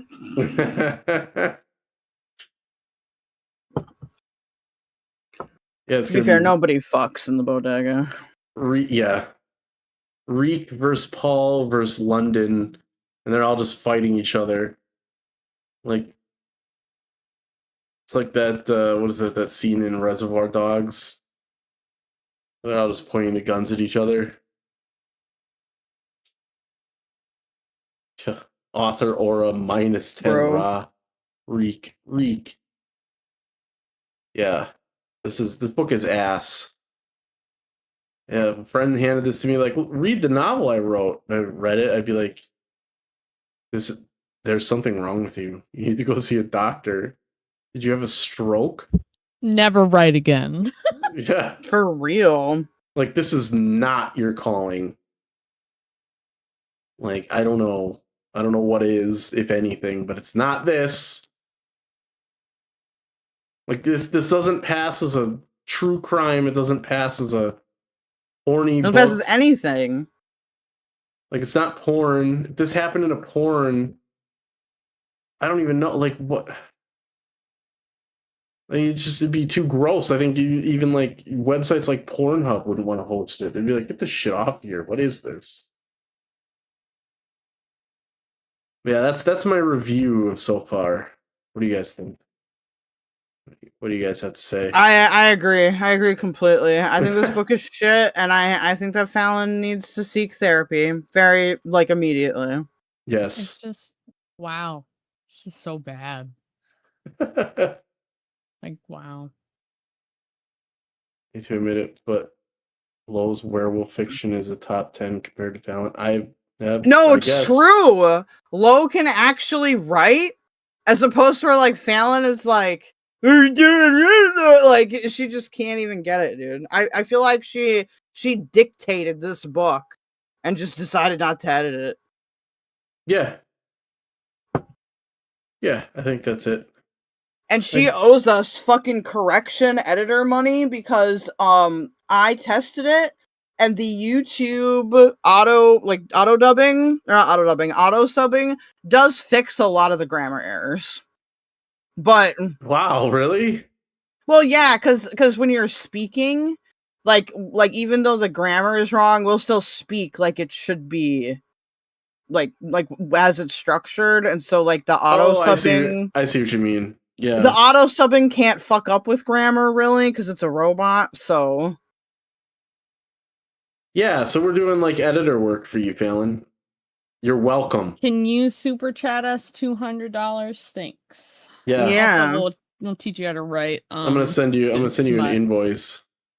You know what an invoice is, Fallon? She does accounting in the matter of seconds. Of course she does. I can't believe she was like, she did payroll. Dude, bitch, you know how long it takes to do payroll? Shut the fuck up. Also, what does her business do? Is just host events? Yeah, I guess she's like a caterer. I don't even know, dude. She also sells like fashion products. It's very it just does everything. She owns the Everything Corporation. The multi-purpose business. Also, she had enough money. You don't need to do a business. Just invest it and never work again. Like, yeah, wouldn't she just want to be like on a bunch of boards then? Yeah. You can invest in stock. Yeah, I guess I could maybe see making like an investment business, but that's about it. Right. Yeah. But it wouldn't be like, oh, I'm gonna do this very specific thing. It's goofy. I'm gonna buy a building.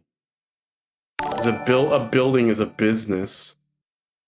Dude, it has to be. If it's a structure, it's a business. Krista, thank you for 10 jewels to press F. Yes. And thank you for the other 10 jewels for the thumbs up. Thank you for the thumbs up. Don't forget to like the program. Yeah, please like. Okay. Also, I just want to say that technically those jewels are still called rubies on the back end, and YouTube will tell you the total amount of rubies you've earned, which is crazy to me. But why are they still called? Pick which word, YouTube. Okay. Also, remember to share. We're gonna edit these into one like just reading thing. Yeah, we're gonna edit them into like one long book reading with commentary. It's not an audiobook if we're commenting on it. There we go. It's a review. It'll be an interesting experience, and you can understand the brilliant mind of Scarlett Cassadine. Yeah. Or F for Fallon. It's an F for Fallon. Fallon Studio Stupid. Dude, is she still hiding all her lives? Oh, that's a good question. I don't know. She was yapping about something and I got so bored. Yeah, oh my god. No, it's just her yammering is so fucking boring. She talks nonstop, so you can't And she doesn't together. hit pause. Yeah. She just like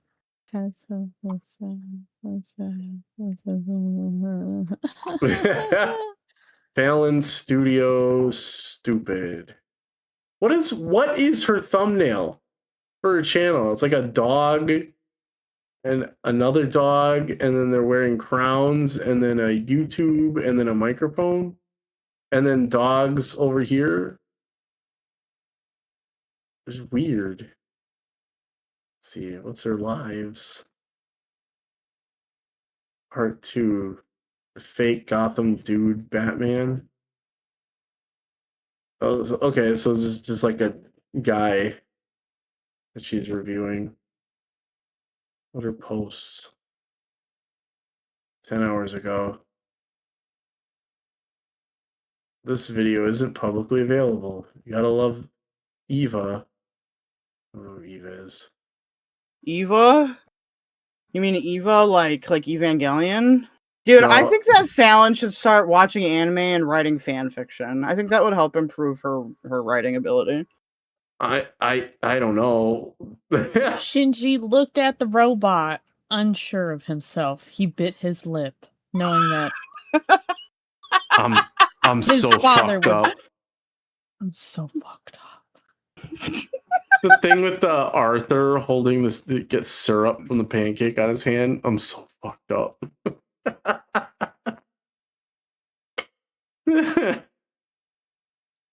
I like how that meme threw you one of the last times. It was good. She's laying the low. She doesn't want to be Hussey's #1 benefactor. Yeah, because Hussey's a forever alone almost. No, he is. He's a mental cell. Yeah, he's he lost Charlene, Elizabeth Warren. Remember Charlene?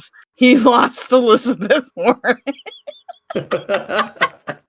She does kind of look like Elizabeth Warren, though. Yeah, I was the one that noticed that. Now everyone else is saying it. Again, I did it first. We all did it first. Fucking... What? The fuck? I don't know. Savant. No. Fuck. Brittany is high. A future teller. A future seeker.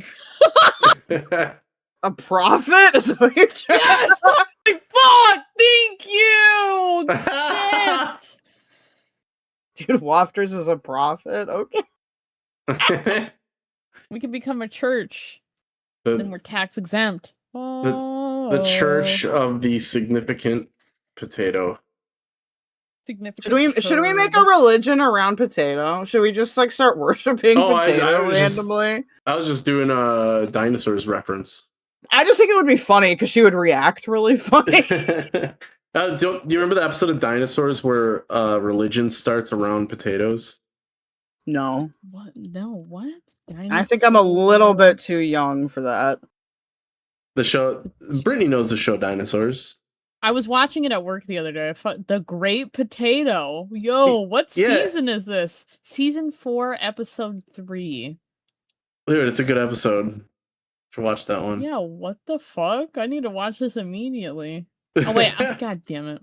I gotta renew my Disney Plus when I get paid, so I can't watch it.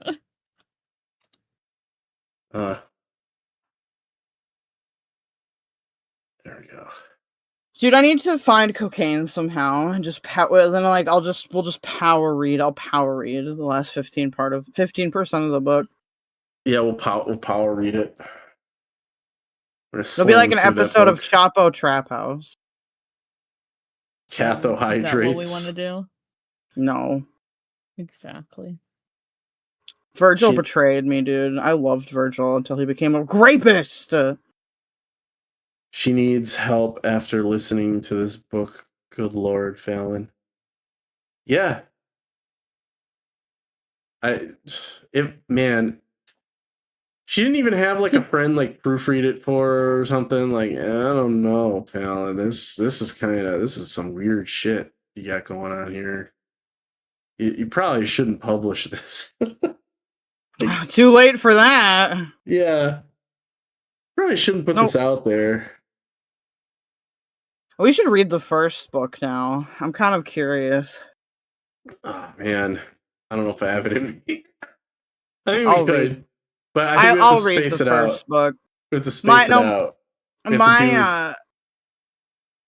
My channel has always had long readings on it. I just don't do them very often. Like one of the first things I ever read was an 800-page docket about Poppy and Xena, who try to start a sex cult in BreadTube. Huh. I'm not familiar with that one at all. And then I defeated them. Well, it wasn't me that defeated. It was several people that defeated them, but they were really mad that I was doing dunk fests on their VODs, and now they don't stream anymore. It's my fault, I think. You took them out. I didn't want them to stop streaming. I wanted to keep having dunk fests, but right? Fuck you, Poppy. It'd be like if Fallon vanished. Like, I guess we could still always read her books. Honestly, if you're like being lolcowed, the biggest fuck you can say is to just stop making content. It'll make everyone really mad. Yeah. I mean, look, Shani and Red seem to finally have figured that out. They just don't make content anymore, really. Like, every now and then they pop up, but then they vanish for a real long time again. I feel like they must pop up because some whale is being like, I'll give you $500 for a 5-minute live. Yeah. Because people do that with Foodie and ALR too. Yeah, they're just like, make content. Which to me is sick. Like, why would you give money to child abusers because you need content? Like, you can't find a different lolcow? Yeah, whatever. I mean, there's plenty. I mean, let's see. A couple of times they have posted or gone live while we've been live. So I was like, I gotta check. This is always that off chance. See, 12 hours ago. Let's see what the last live was. 2 weeks ago still. And that's why I don't support the biopic. The same people who tried to kill him are the same benefiting. The Jacksons should be ashamed on exploiting Michael for more money. Yeah, I think they made enough off him with child labor. Fuck the industry. Wow. That's She's really on this. That's Michael some Jackson. Shani wisdom for the night. Oh, yeah. Archangel Angie. Good Lord. Shani has spoken. Shandalphon, right? She's Sandalphon? Shandalphon? Chandelier. Okay, I gotta bring this up. Do you guys know the remember? Okay, this is from On the Floor yesterday.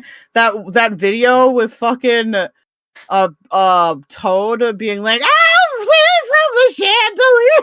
Like that's playing over repeat in my head now. That's how brain broken I am. I like that song even. Did you like the "Show me your genitals"? Your genitals. Oh yeah, I love that video. That was me. I figured.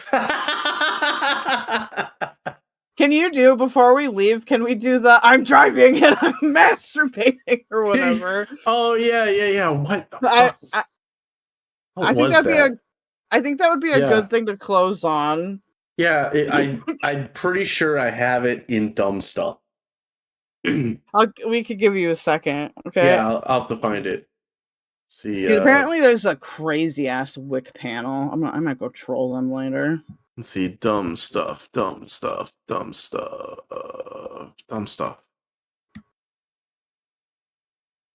have to have it in dumb stuff.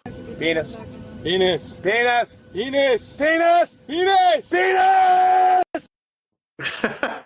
So it just auto plays. I have to pause it as YouTube figures out. It's time again. It's just so funny. Penis. Penis. Just remember to share it with us because we're still on the other page. Oh yeah. Yeah, let me. Hi, this is Tommy Wiseau, creator of the room. Let me introduce you to the If new Joker. If you put the tab in that, it will switch to the. Oh no, this is a. You have to like go to the other window, I think, because this is a separate program. Yeah, I'm sharing. I'm gonna share it with you. Just a second here. Change stream.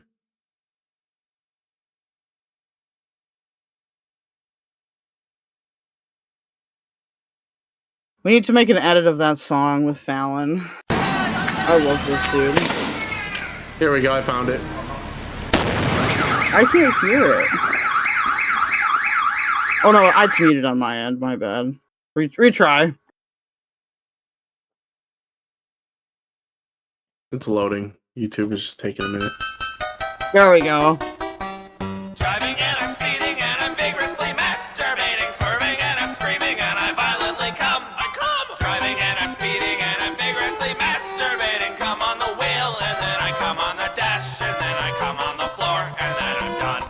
Then I'm done. Then I shit on the seats, splash open the tires, break all the glass, then forget where I am, take off the plates, bust out the lights, jump on the roof, and then I break into your house at night and walk into your kitchen and I'm cooking and I'm cleaning and I'm vigorously masturbating, washing and I'm drying and I'm violently stirring and I'm frying and I'm vigorously masturbating. Come in the pot and then I come in the pan and then I come in a glass and then I'm done. Then I'm done. Then I smash all your plates, bend all your forks, turn on your stove. Then I light a small fire, go in your fridge, eat all your food, farm it back up, and then I go into your room while you are sleeping and turn on your lights and jumping and I'm shouting and I'm vigorously masturbating. Punching and I'm kicking and I'm furiously masturbating. Come on your dog. Come on the dog! No! No! The puka shell necklace. Can we bring that back? We should. Dude, okay, I think this video is a good summary of Fallon's book. I feel like the video and the book are very similar in like philosophy. Oh my god. But anyway. Moss Society, where have you been? I've been worried about you. What's up, Moss Society? Good to see you. No, for real, that video is Fallon's book. Basically, I mean, the only argument I'd make is that at least the narrative. Hold on. Sorry, maybe his name is Reek. Yes, the guy's name is Reek. Oh, you've been taking a break? Okay, I've been wondering where you've been. I'm like, where did Moss Society go? Oh. All right, I'm tired. Yeah, me too. Peace out. Thank you guys for coming. Hype. Like, subscribe. Hype it when it's over. And thank you, Keldoge and Brittany, for helping read Fallon's Studios stupid book. You're welcome. It's a pleasure. And always remember,